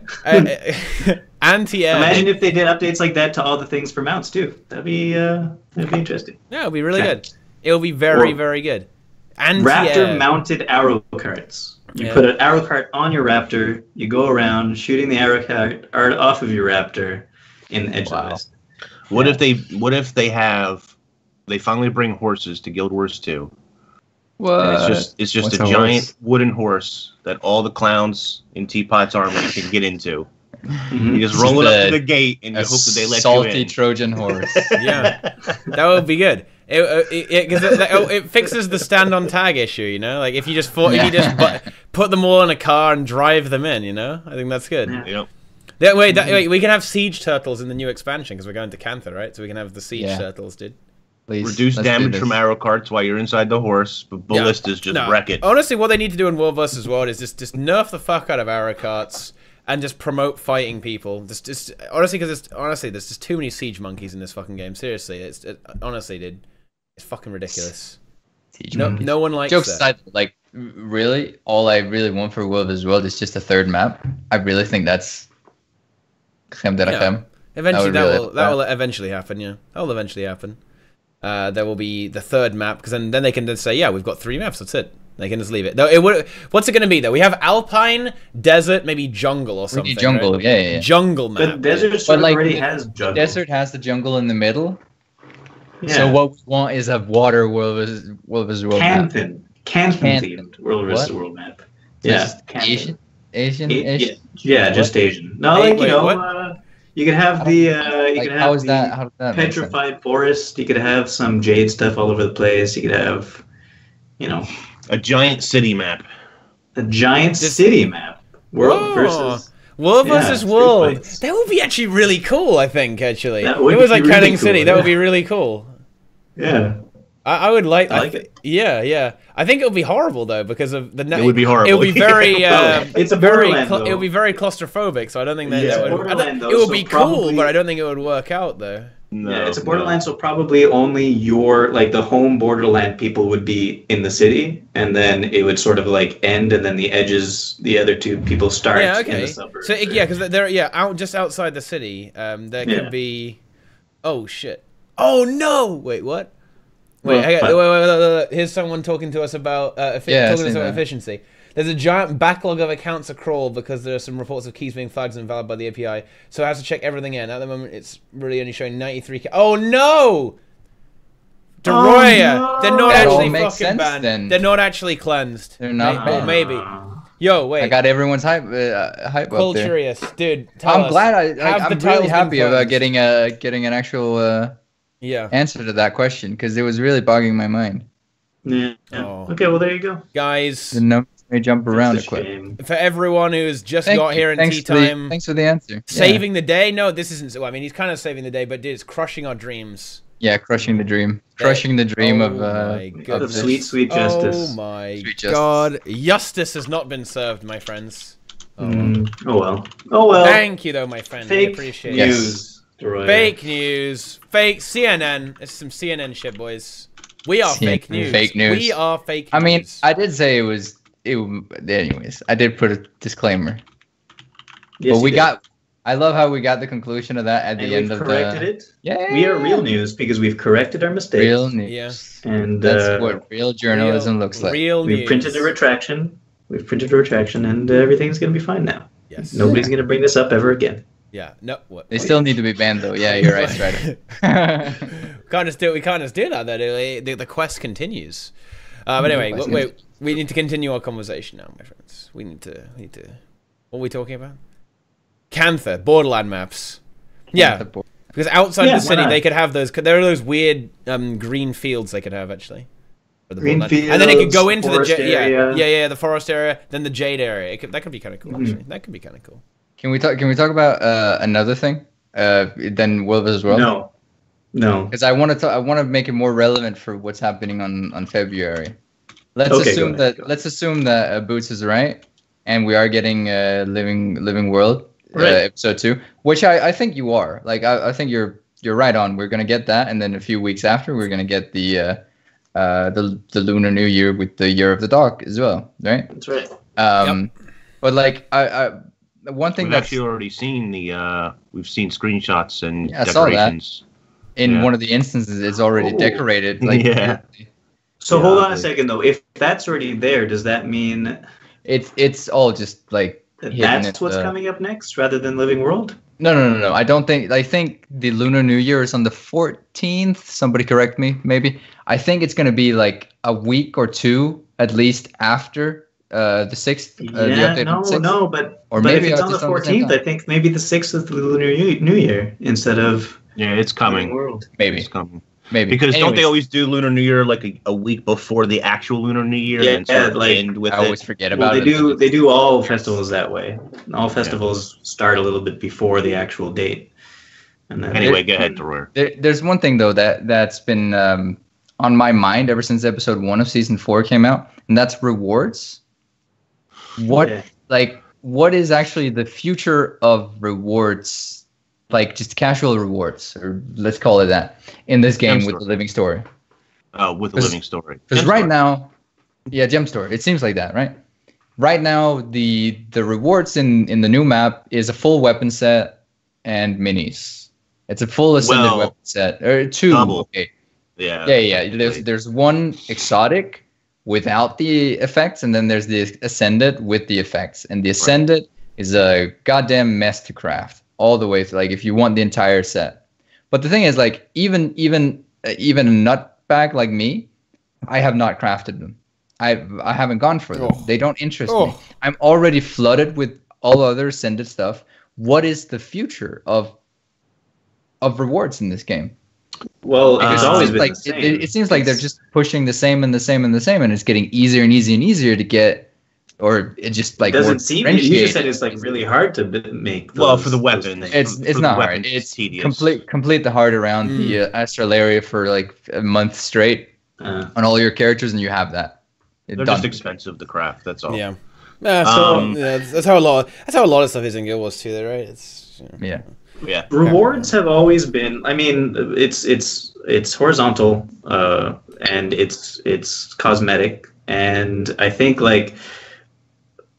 For the longest time, we've always been wondering why can't we get more and more skins, and so we can't say now that they're giving us skins that we're unhappy about it. No, I'm not saying that I'm unhappy about it. Not at all. Yeah. Like I love that they're throwing in weapons, but I just feel like we need something new to work on. Yeah. Well, we've always been a proponent of new account bonuses, right? Yeah, we talked about that a couple of weeks ago. Account bonuses. Well, in general.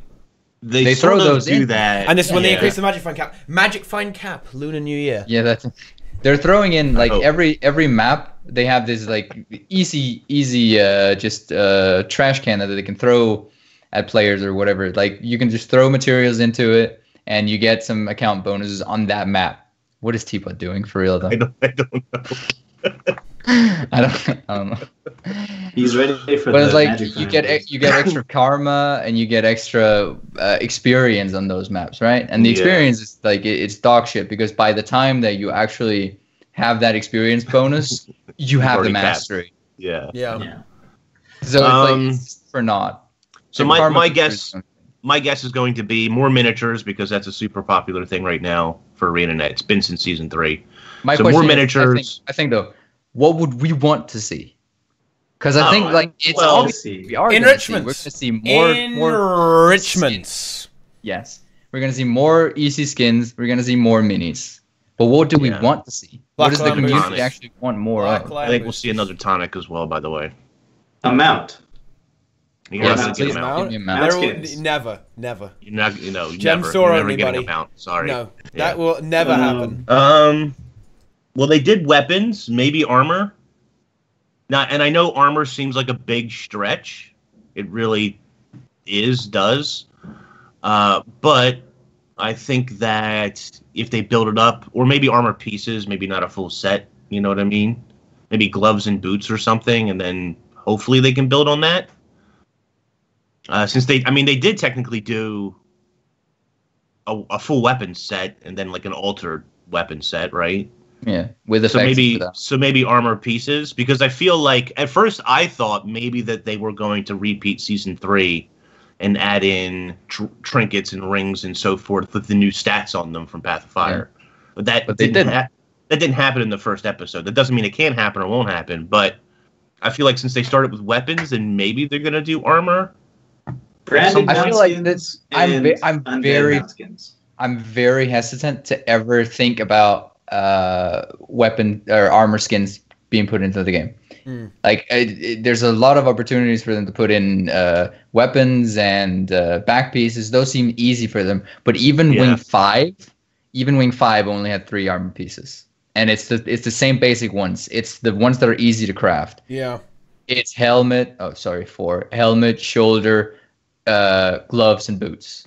Well, they don't do chest and legs because I think those are the 2 most difficult things for them to. Yeah, exactly. Deal with clipping and design and whatever, which sucks. But I mean, that seems to have been the way for a long while now. Even in the gem store, you get, like what are the candle shoulders? Ghostly shoulders or whatever. Faux fire. You know what I mean? Faux fire. So they had like faux fire shoulders and gloves and boots, but there's no chest piece or leg. I really want chest pieces. I understand that, but and legs. Jesus, I think it's I think I think chest and legs for whatever reason are the difficult things to design because of the different races or whatever. Well, also that, and I think also there's a factor of it that I think early on.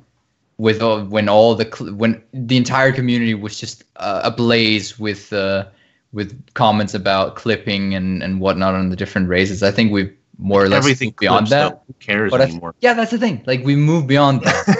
I don't give a shit if it clips a little bit. Yeah. I'm not gonna notice it. If you notice it, shame on you. Like shame on you. Let's get some more armor. It's just like I don't mind this, but I think they since then they put such a high quality standard to it because of that whole outrage, because they expect all of us to get frustrated with clipping, and I think a lot of the veterans don't really give a crap. I don't think so either. Yeah. And people, I keep seeing chat saying infusions. Oh yeah, infusions would be fucking amazing. Don't get me wrong. What the fuck? No one likes it. Who the fuck likes infusions? Ow, fuck. No, not just like basic infusions. Dude, no one likes that shit. Oh yeah, enrichment infusions definitely. But I don't. No, Ing's talking about particle infusions though. Fuck that. I don't want the thing is like shitty particle infusions. The thing is, whenever they put that in, it's going to be gated behind an event. It's going to be gated behind RNG. It's going to be immensely expensive because. Yep. That's how they want it. That's how they just want it to be super expensive. Yes, Boots. I would like to see infusions that change the way your weapon looks slightly, like an animation or like the trail of magic that comes off of it or like the projectiles. So like it updates whatever ascended weapon you have to make it slightly more looking more like a legendary. But then how does that work with a legendary? Makes it even better. Extra particles. Yeah, I mean, I don't know. Sure, I'm all for it. What the hell? More particles. Yeah, I've reached a point where like I'm going backwards. I started creating characters that look like hobos because it looks so much better. Than because you stand out more, right? You stand out more because everyone looks the same these days. Dude. Everyone's got fucking legendary armor. It's funny because I really don't have any infusions like the particle ones anymore, but I actually like them. They're just expensive, Yeah. And I don't expect that. If it was part of the living story, it would be like you said, some RNG grindy kind of thing that you had to do in order to get it. Think of a flame weapon infusion that turns projectiles and stuff a little fiery. Fiery unicorns on the Dreamer. Oh my god. How could you turn that down? How could you turn that I know a lot down? of people who would not like that. fiery flaming rainbow unicorns on the two-footed Jagabot.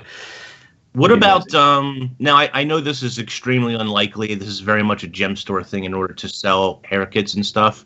But what if they had like particular account unlocks, like the new hairstyles or something? Yeah, that'd be great. That would actually be really cool.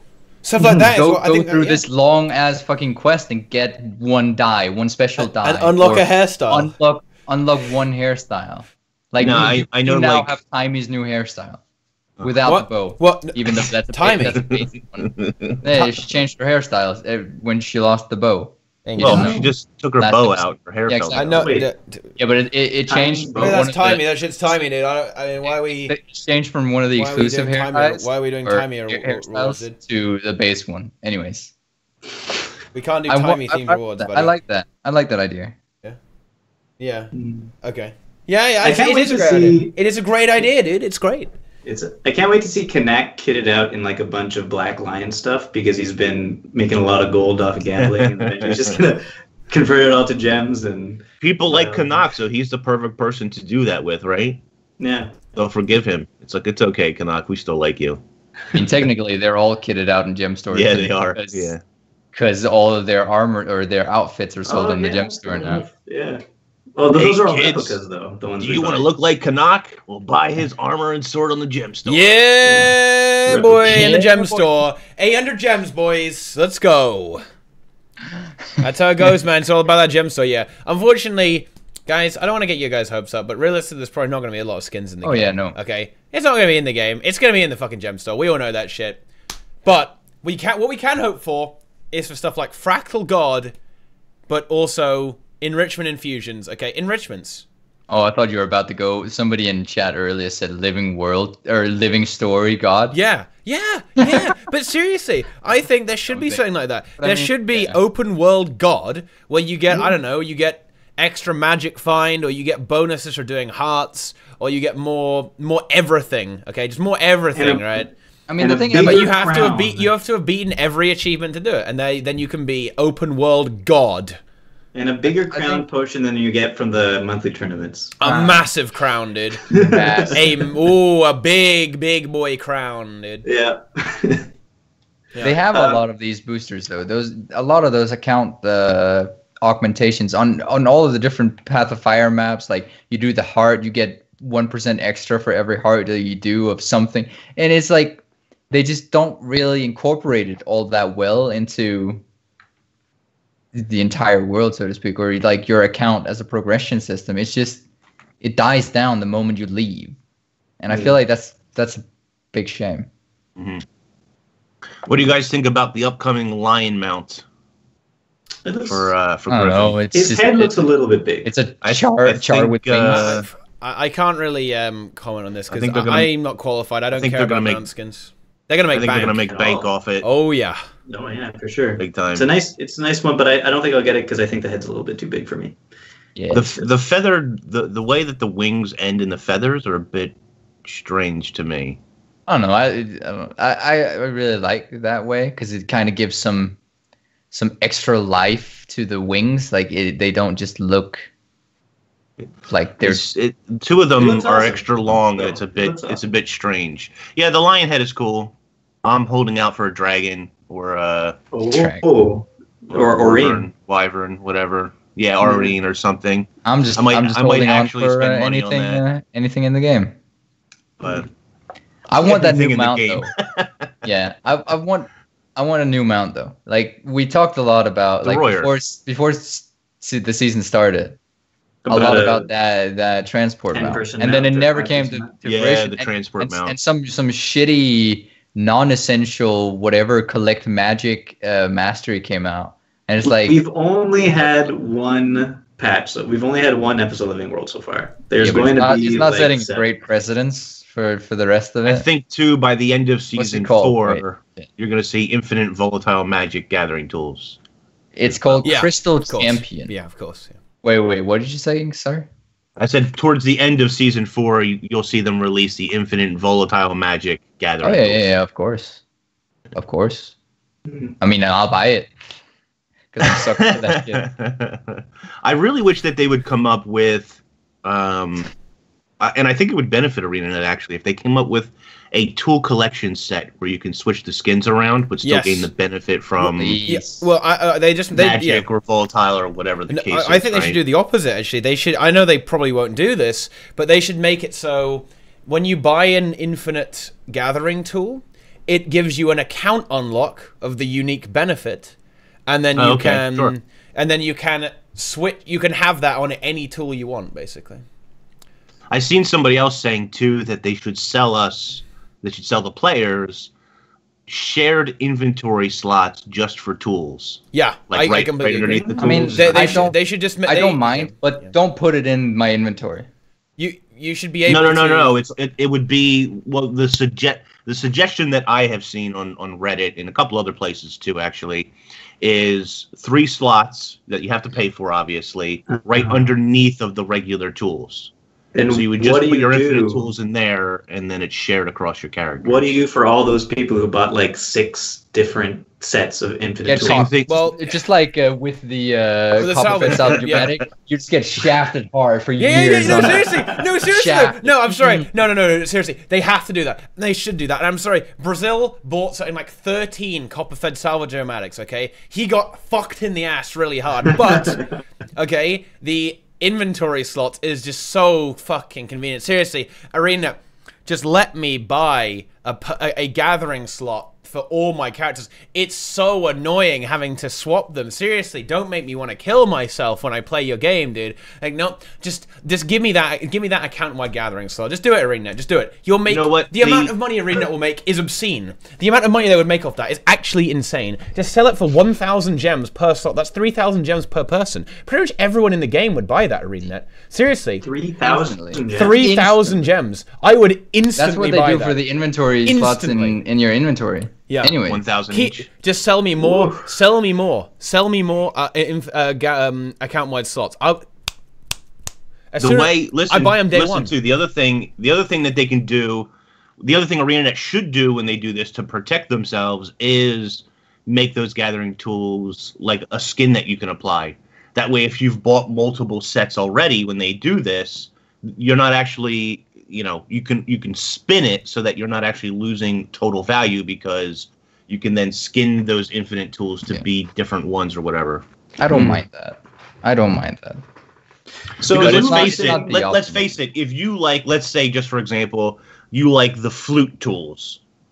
Not my cup of tea, but if you like the flute tools, but they don't give any kind of bonus, you should be buying the Watchwork, Sprocket, whatever pick. You should be buying the magic ones, because those give you something extra, in addition to its looks. But if they unlock a look, if they unlock a cosmetic tool collection or something that allows you to switch the looks of it. If you have the Unbound Magic ones, and if you have the Flute ones, and if you have the shared slots, then you could have them combined Flute, Unbound Magic in your shared slot.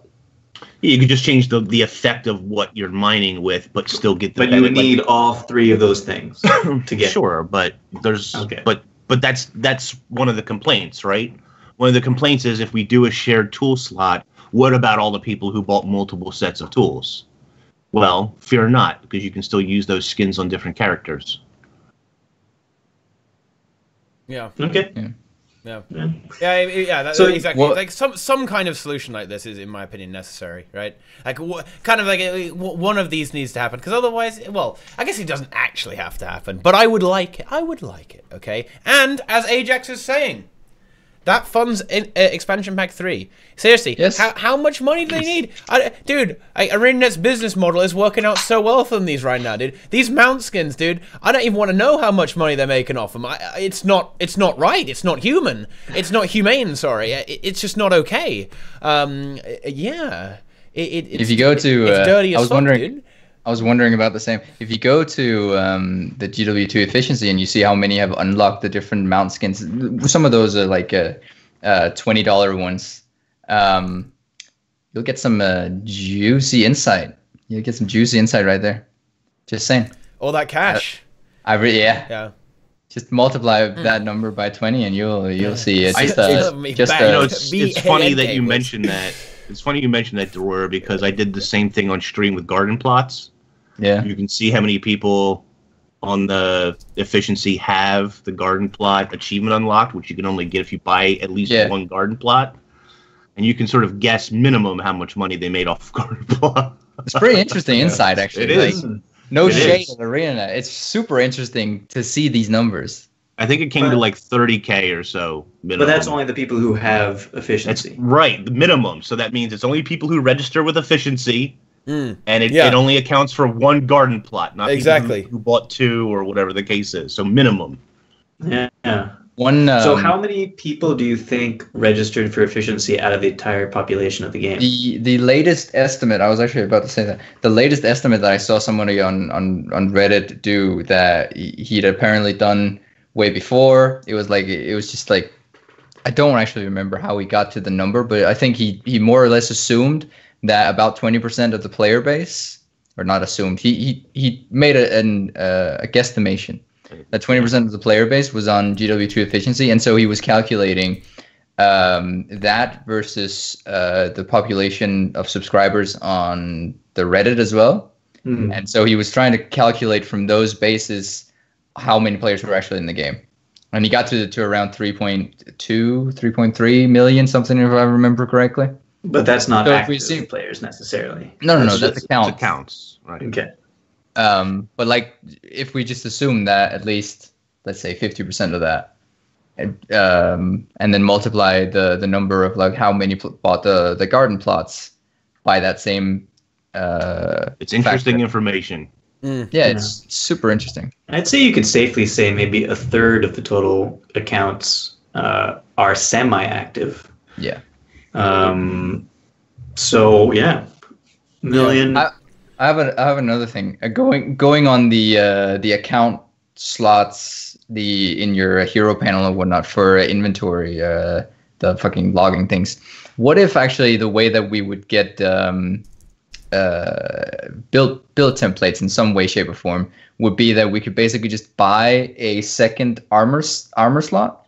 So like, say that you have above the armor panel, like, you get all the 6 armor pieces in your hero panel. You'll have a 1, 2, 3, and you can select through those which armor and weapon set you're wearing.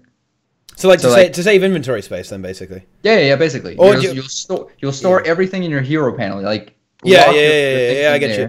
Yeah, and then swap. Well, okay, I actually think that might not happen. But has anyone here played? No, I think I would like that, but I think there is something that might happen. They might be able to do. Has anyone here played DC Universe Online? No. Yeah. They have something called Style Lock there, where you can like permanently fix the appearance of one slot, basically. Right. So even if you change the item, it looks the same, right? So you don't have to use transmutation charges. Is basically what it would be. So you could pay gems to have a style lock for a character or something. So you can change the equipment, you can change the stats without having to reskin it or use something else, right? Yeah, I know. A big problem with these convenient. You could make Arc work for that though, Terry. That's the thing, right? So Terry's saying that it would still be less efficient, but Arc you could program Arc to work like that, right? So it'd be kind of interesting. So Ings, you're saying that minis are a popular thing in the new maps and stuff like that. People are actually okay. I don't know how popular they are with the player base. Let's go to GW2 efficiency. But they're popular. They're popular in the sense that ArenaNet has been adding a lot of miniatures for Season 3+, right? I'm wondering. Okay, I feel like they could easily make. Well, maybe not easily, but they could make a miniature. You want to talk about the mobile game that they're developing? Are they developing a mobile game? What? Well, yeah, they're hiring a mobile dev, but it could be something like Armory, man, like just the Armory. Yeah, sure. Could be Armory. Yeah, that's viable. That's a money maker. I mean, it's one dev, right? Do you think it's one dev? I don't know. Well, what could they possibly be making though? Seriously, like real talk. They could make a miniature. They could do a Polymock. They can make a Polymock. That's not gonna. Free Polymock. There's no future in that though. Like, what do you mean? Is there really? You can make a Polymock app that's like a battling game between people online or whatever, and it interfaces with your Guild Wars 2 account, and it just takes the API. It goes to the API, finds out what miniatures you've unlocked, and you have them unlocked on your phone. And you could probably buy new ones on your phone, new miniatures that you don't have in the game, or if you don't have the game Guild Wars 2 to begin with, you could just buy them straight up off your phone.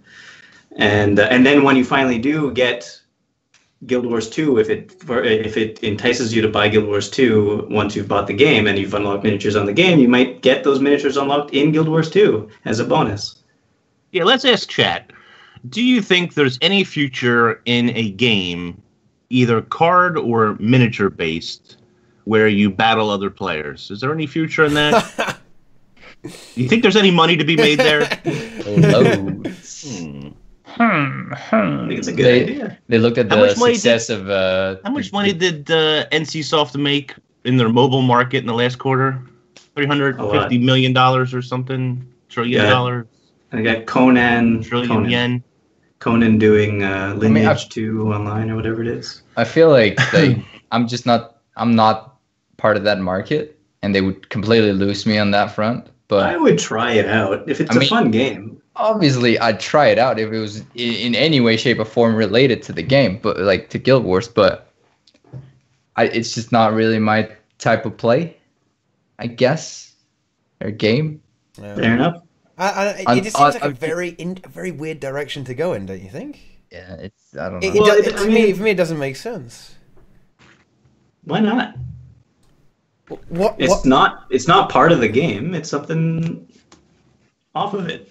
Yeah. I don't think it would convert people over though. I mean, it certainly would. I don't know. I don't know why. Why would you play such a thing, right? Well, okay. I'm sure there will be people from Guild Wars 2 who would play it because it's a mobile game. You're not at your computer. You play it. It's a little thing you do on the bus or whatever. Of course, people are going to play it, especially if they get to use their unlocks in the game in the mobile game. Of course, they would play it. Maybe not everyone. Probably, definitely not everyone, but at least a percentage of them would. There's a lot of good suggestions here as to what it could be. A mobile gem store viewer. Pip farming on phone. Pip farming on phone? Come on, man. That was one of my favorite. Wait, I missed one of them. Yeah. Sorry to interrupt you. Try and be dressed up for me. Yep. I can't wait. I hope they put a lot of effort into that. So and then like I said though, okay, so then on top of that, it'll be obviously shown on like the Play Store or the iTunes Store, and then people who don't have Guild Wars 2 might pick this up to see what it's like. They get their base miniatures, play with them, and then there's a shop that they can buy new miniatures in, and then possibly, obviously there's going to be a lot of exclusive miniatures that you could only get in Guild Wars 2, POF and HOT, but the core game miniatures you could probably all buy in the app itself because you could just get the core game for free anyway in Guild Wars 2. Personally, I could see it two ways. I could see it as a collectible card game, mobile game, which is very popular right now. Gotta get that legendary Timey card. Where miniatures can be converted into special cards or something, or a straight up Polymock on your tablet, phone, whatever. It would be a lot more. Let's go, Pokemon Go, Guild Wars 2 Go. Yeah, Polymock Go, which I've seen somebody say. It would be a lot more. I could see either way. Yeah, it would be a lot more complicated if it was a card game and harder to make. But it would probably, in the end, be more fun if they did it that way. But if they just did Polymock, it would be easy. Super easy. Yeah. Either way, and then interface. You have to integrate it with the game to give you something in the game. I mean, you got to go to all those new living story maps to get all the new minis, right? So you unlock them in the mobile game as well. Yeah, exactly. And there's probably going to be mobile. Just for people who have the mobile game, you could buy certain things in the mobile game that aren't in the game, but they'll probably release those as gem store items. Yeah, they'll probably release those. Yeah. Yeah, great. Like I see a lot. Okay. Here's the thing. What if you get account-wide bonuses? What if you get account-wide magic find bonus by winning this card game? Then I would be forced. You and your magic. Then I would be forced to play it. Yeah.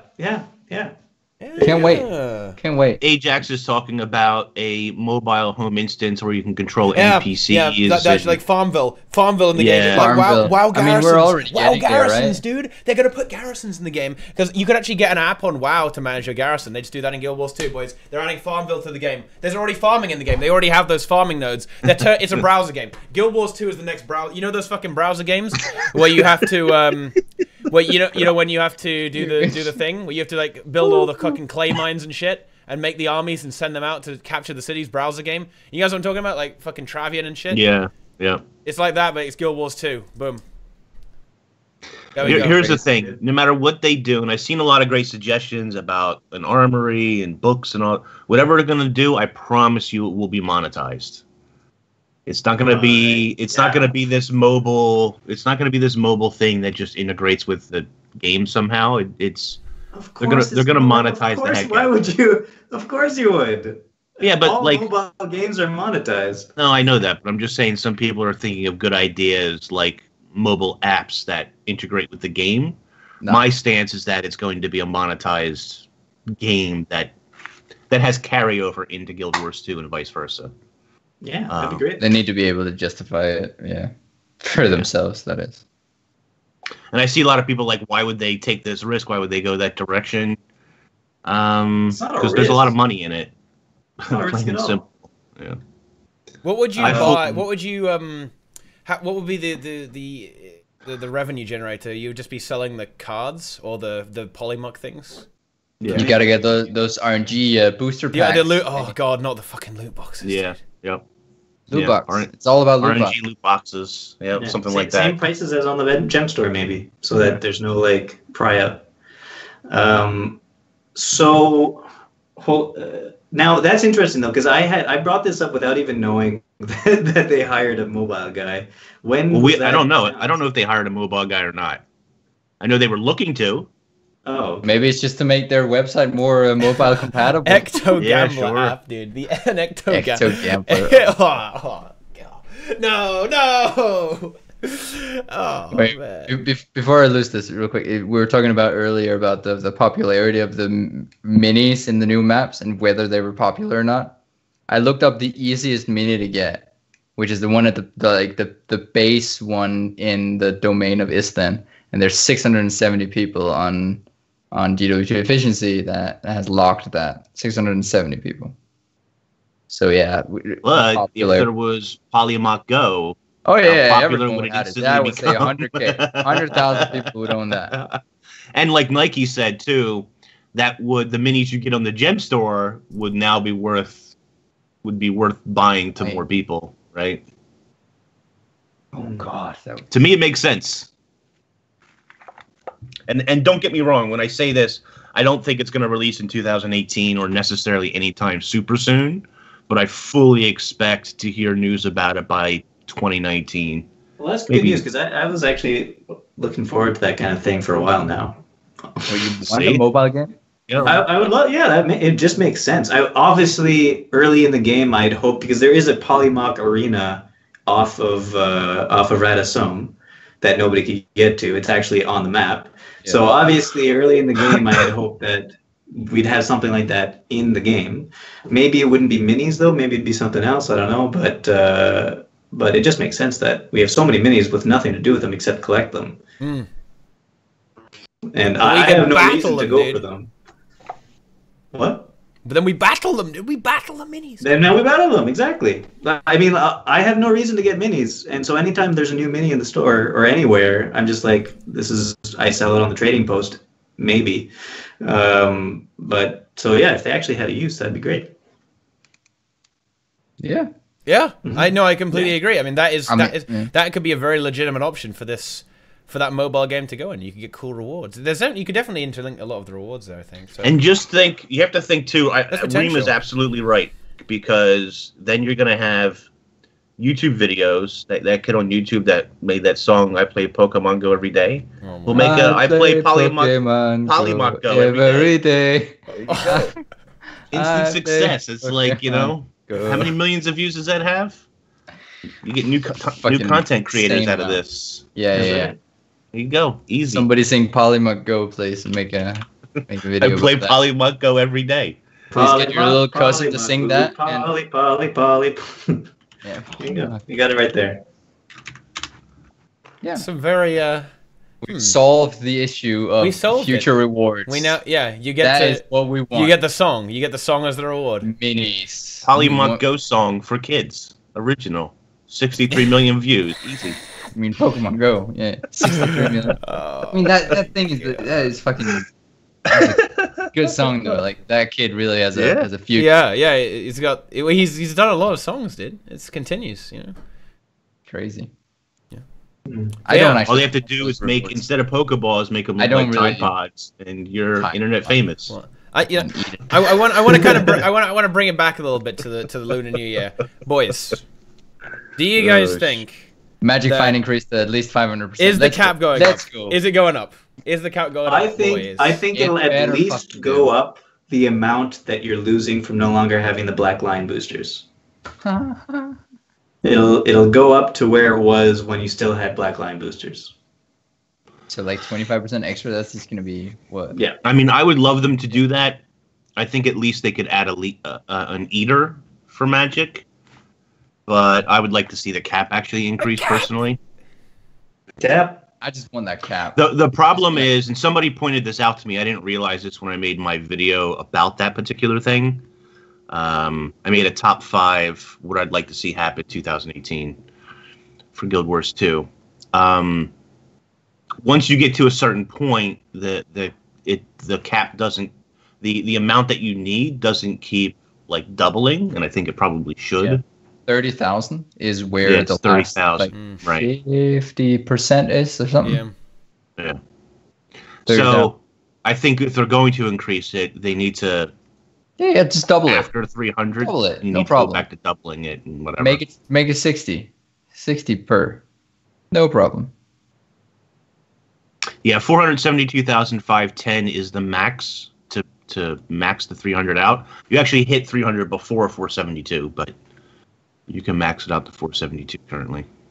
Yeah. I just want the thing is like I don't want to stack up on more and more luck with the Lunar New Year coming up, because I will. Like I'll save that for years and years till they actually increase it. But I don't want to. It's not like I'm craving more luck. I have nothing to use it for. I'm just hoarding it for the potential. Please, let me use it. Yeah, I got so much, dude.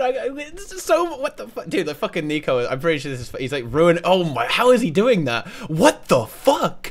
What? He's ruining my FPS with his fucking chair. What? What the fuck? That's good. Yeah, stupid Doom bench, dude. What the hell was that? Never mind. Sorry. But yeah, dude, more Magic Find. Give me that Magic Find. I got so much of it lying around. Give me that cap. Also. Do you guys think that Lunar New Year is staying the same? Fucking stop that shit, Nico. What the fuck? Okay, is it staying the same? Exactly the same. If it stays the same, how much are you going to make this year? I don't even want to talk about it, dude. Okay. Seriously. No, dude. Talk about it. How much are you gonna make? How much are you gonna make? Right. I'm just gonna openly say it. I've got 18 accounts. I'm probably gonna buy more. Okay. I'm probably gonna get more. All right.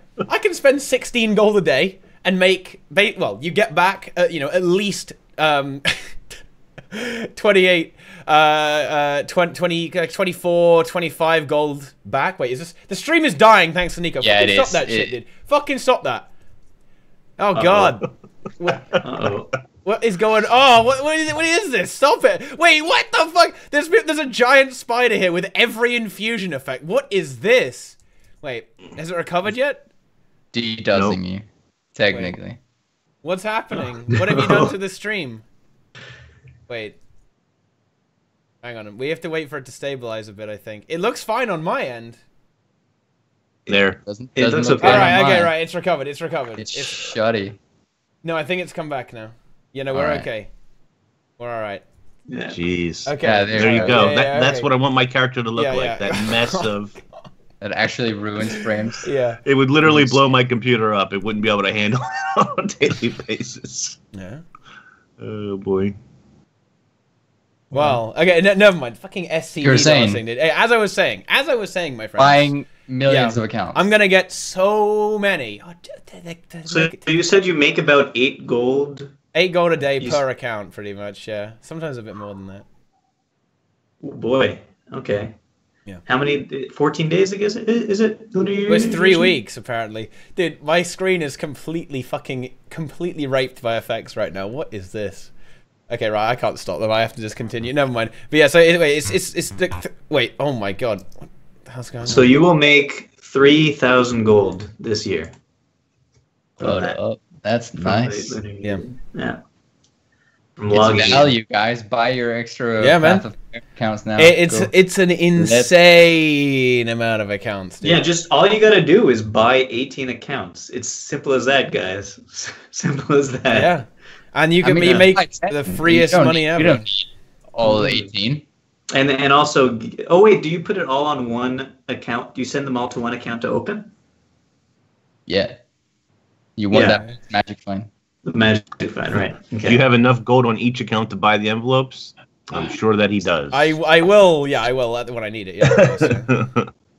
Also, it just resets itself every day, right? So like you get enough gold back to buy them again. Yeah. Yeah. Well, no, because the thing is, you have to open them with magic find, otherwise it's no good. Right. Oh, right. Well, okay. it's not no good. You still typically make profit when you open them. However, yeah. So wait, are you want gonna, to optimize? Are you gonna open them all? Are you gonna send them all to one character and then wait the entire Lunar New Year before opening all of them all up at the same time? You open them on the last day of the Lunar New Year because you still have the magic find buff from Lunar New Year. Yeah. Okay. So yeah, that's gonna be stream that. That'll be fun. So listen, if you want to be like MightyTeapot and have 18 plus accounts and go to use MMO Inc.'s referral link. Emulate MightyTeapot and use MMO Inc.'s referral dude, link. I know a guy who has 50 accounts, dude. I know a guy who has 50 accounts, man. You even get through that? I mean, the amount of gold that he must make every day. So you have to spend crazy shit, dude. In order to do this, though, you're going to spend 6,000 gold to get all those envelopes. Easy. I have. If I go on efficiency right now, I'm going on efficiency, boys. So in terms of just liquid gold, right now I have. Come on, load, you stupid site. Come on, hook me up, please hook me up. Okay, there we go. It's loading. Come on. Okay, in liquid gold, I've got 26,000 gold. Okay. In my wallet, I have 7,200 gold, right? But if I sold one account. If I sold everything, I've got 26,000. That's my main. Yeah, that's my main. Rich. Would you like to see? I'm gonna go look at mine. That'll be fun. Yeah. That'll be fun. Dude, Deroir, do you know what your account's worth? Actually, I bet your account's worth more than mine. Inks is definitely worth more than mine. What's your account worth? What's your account worth, Inks, in gold? Oh, that's not really important. Deroir's is worth more than mine. No, Deroir's probably worth the most, sir, I would say. Yeah. So would I. Yeah. He's got more legendaries than me. He's got fucking everything.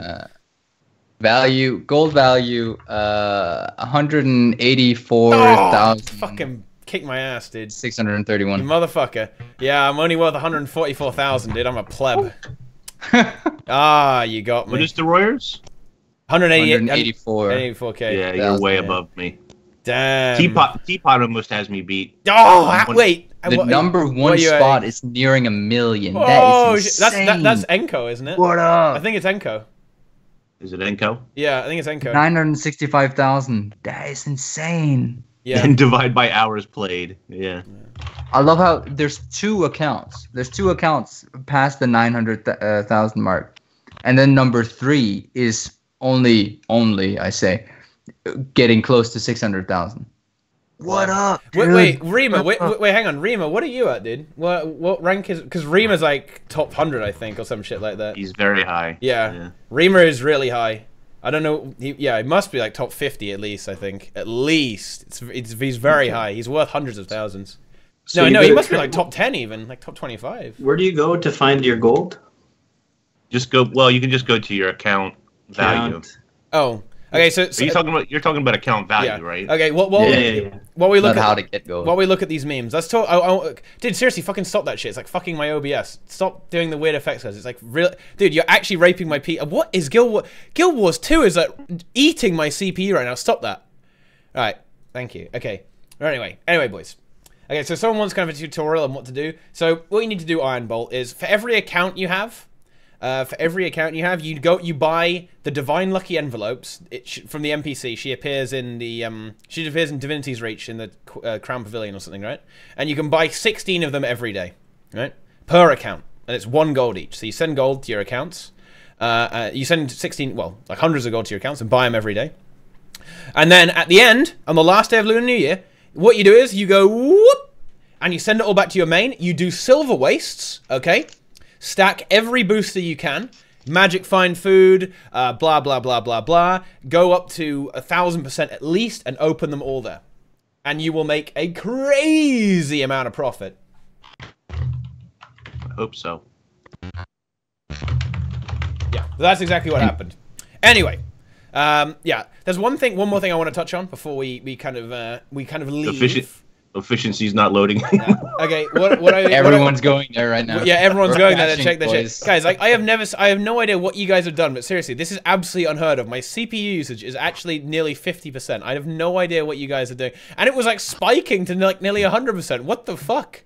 That's crazy. I've never even seen that before. Like the Doom's chair is ending my CPU. Nice fucking job, guys. Holy shit. What the hell? Okay. I don't even know what you guys are doing. But anyway, the one thing I want to touch on is the enrichments. Because we talked about these.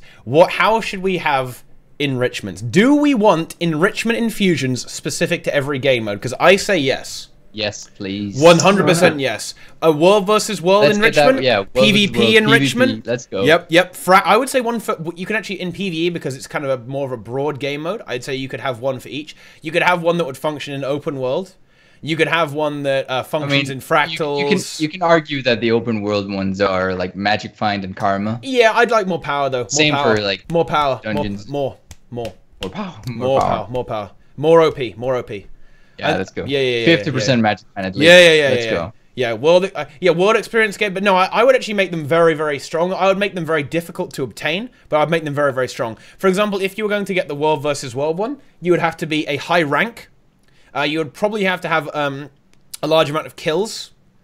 I wouldn't put it at Ultimate Dominator because that's a little bit too far. Maybe something like 50,000 kills or something. But dude, stop with the fucking bees. What is this shit?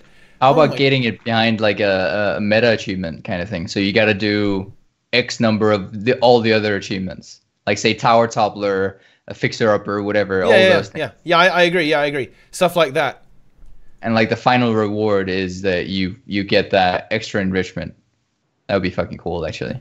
Yeah, I agree. Have like all those achievements lock in together, and you have to do something like 25 achievements. This is a completely arbitrary number, right, guys? So 25 achievements, and that gives you the enrichment. You can do whatever you want, right? You could do anything in World vs. World, and if you do all those, you get the achievements. Same in PvP, right? You have to do X number of achievements or something like that, and you'll eventually get your PvP infusion, which maybe they could put an effect on it as well. Okay, maybe, but also you could have something it's that either or. If for ArenaNet, it's either it's really potent or it has an effect. I'd rather have it just be super potent, like 50% extra instead of like have 10% and then an effect. I'd much rather have that huge numbers.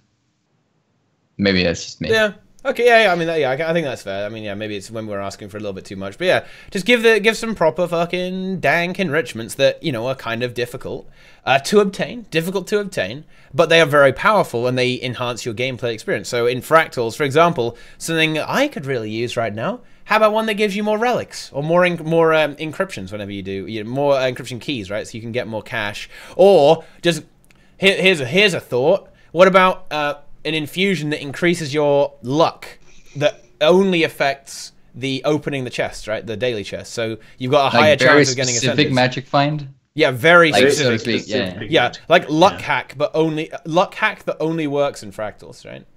And you why not do a dungeon one? Fuck it. Although dead content, right? Dead fucking content. But you could do it for you could do one for raids. You could get better RNG in raids, or maybe slightly increase the shard cap in raids if you have this this infusion or something like that. And then for open world, you could just have huge magic find bonuses, right? I don't actually know about the raid one, because I see the point in the shards, but like you get the shards even if you fail. So eventually, if you're beating your head against it enough, you will cap on it. I don't know. Already, I think it's the saying increase the shard cap. Just the shard cap with an enrichment. Okay, never mind. Because there is one way actually to get shards faster. In case you guys didn't know, if you go to your guild hall and you get the map currency booster, the potion for that, that also works in raids. Oh, Really? I didn't know that. Fun fact. I think didn't it's know that either. unintended, but it's been there since Heart of Thorns. Cool. Wow. So yeah. Yeah. Oh, By the way, in case you guys were wondering, 20 gold in my wallet, and 513 liquid gold from my bank stuff. What up? What? Rich boy. What's the account value though? That was the question. That was the big question. 31,000. 31K. Wow. Pleb. Yeah, well, it's because half of it's because I spend money on exotic stuff and sigils and stuff, and then I just salvage it right afterwards when I'm done with certain things. Smart. The life of Boot Spur and is Boots you gotta bad spend bills. money to lose money. In my case. Yeah, that's what I do. Ajax is a huge meme here. Guys, rare unidentified stuff. They're affected by Magic Find, so you can just save all of them for Lunar New Year and farm cash.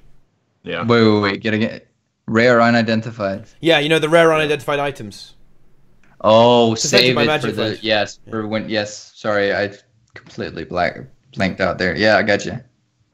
Yeah. Mm-hmm. Yeah, I mean, Just give it. I would love 10 enrichments like this. different new enrichments with the Lunar New Year. Yes, please. Thank you. That's all I want. I don't want no skins. I don't want another doggy back piece. There will be. Yeah, there will be, but I don't want it. And you can make money off of that as well. Yeah, true. Money still, tip. I want Take the rare one. You can take the rare dog back piece.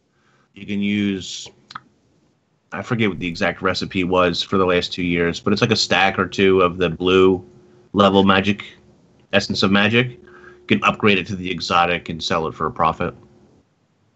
Sucks that Usually for like the first 2 days or so. So you got to be on it at first, and then it dies off. The profit dies off. Dog like the rooster. Oh god, no. Oh, the dog mount. No way. Wait. Are you saying there was a rooster glider. I just remembered. What if the jackal just turns into that? No, oh man. No way. Yeah, that's such easy money though, dude. That's easy. It really is. Easy money. So honestly, Path of Fire is the best expansion because it's going to fund all the other expansions. Yeah, now. every Holy single shit, one dude. of them. This feels amazing, man. Dude. 3, 4, 5 easy mounts. How do you get Magic Find to 1,000% plus? Silver Waste opening? Yeah. So Silver Waste actually gives you something like 300% or something, or like 400. Wait, because a Perseverance stack is 75%, right? And you get 5 of those stacks. Then for winning, you get another 100%. So you're just like 400% already. Then you've got your base of 300%. Then you've got food and the infusion and some other wonky stuff. Then the passive from the Black Lion booster gives you another 100% or 50% or something. The Magic Find booster gives you 100% or something, or 50%. It just, trust me, you can get like a shit ton. You can get a crazy. If you look at the wiki for Magic Find, it details everything that stacks and. Yeah.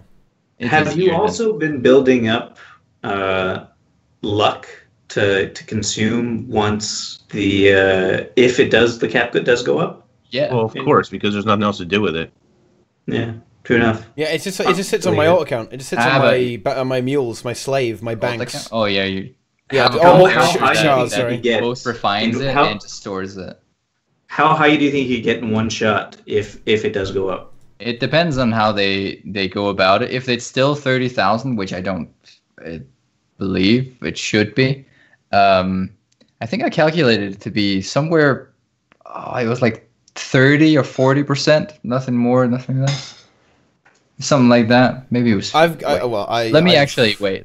I can get. I have so last much year. luck, Let's find out. And last year, I think I spent a little over 3,000 luck on lanterns. So.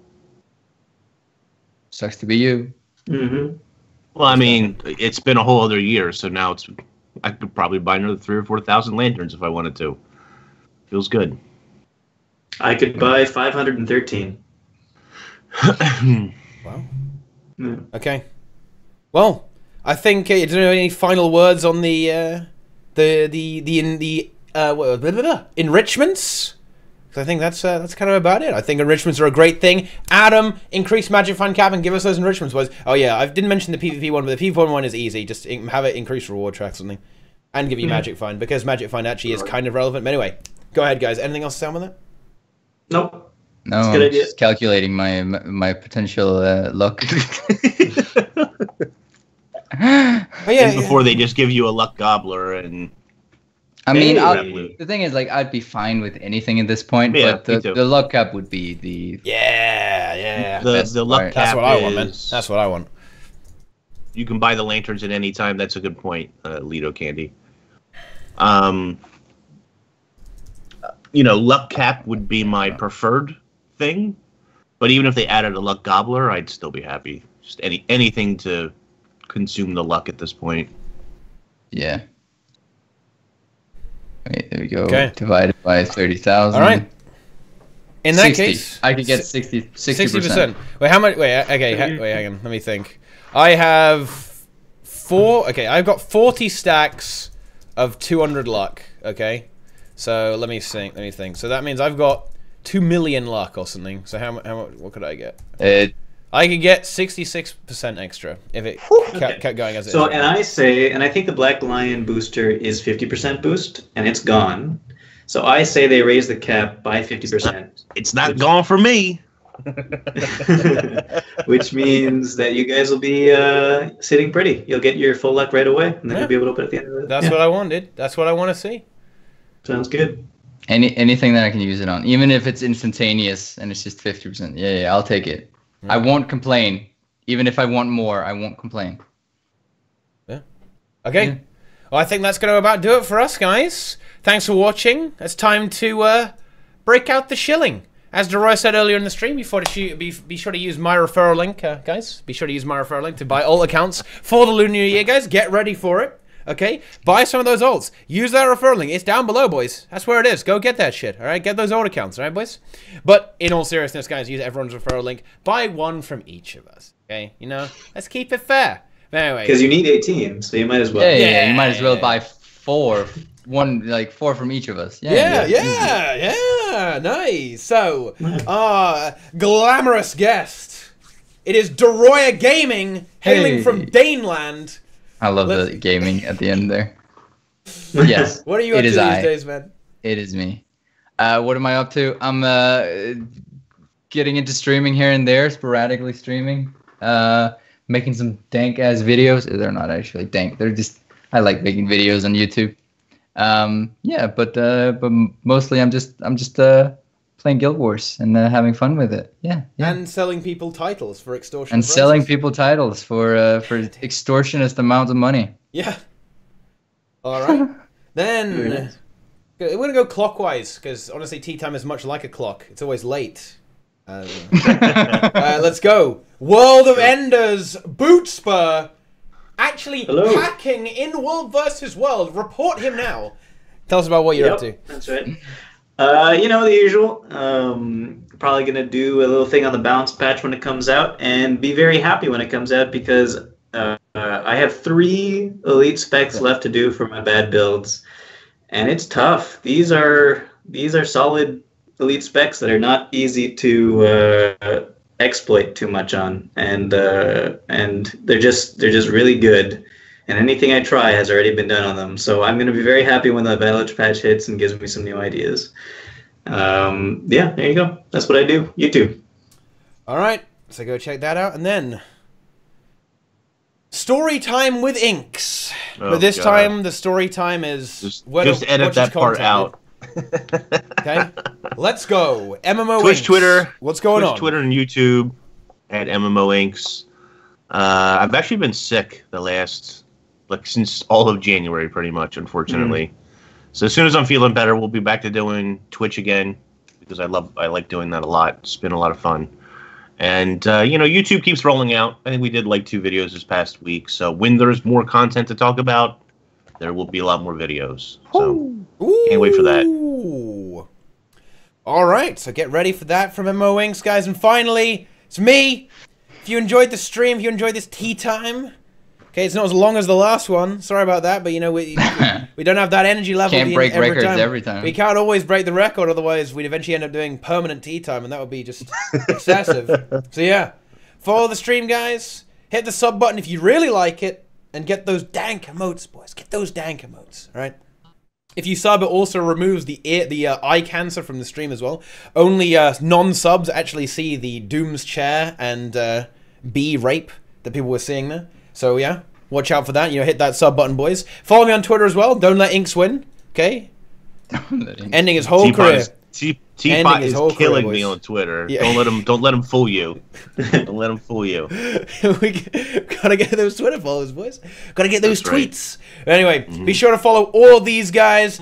We're gonna go and host someone before my stream crashes because of all the particle effects. Thank you guys so much for watching. Follow, subscribe, watch every day. We'll be back in the future for sure. Okay? And yeah, that'll do us, guys. Thank you guys so much for watching. We'll see you guys around, okay? Hey. Bye.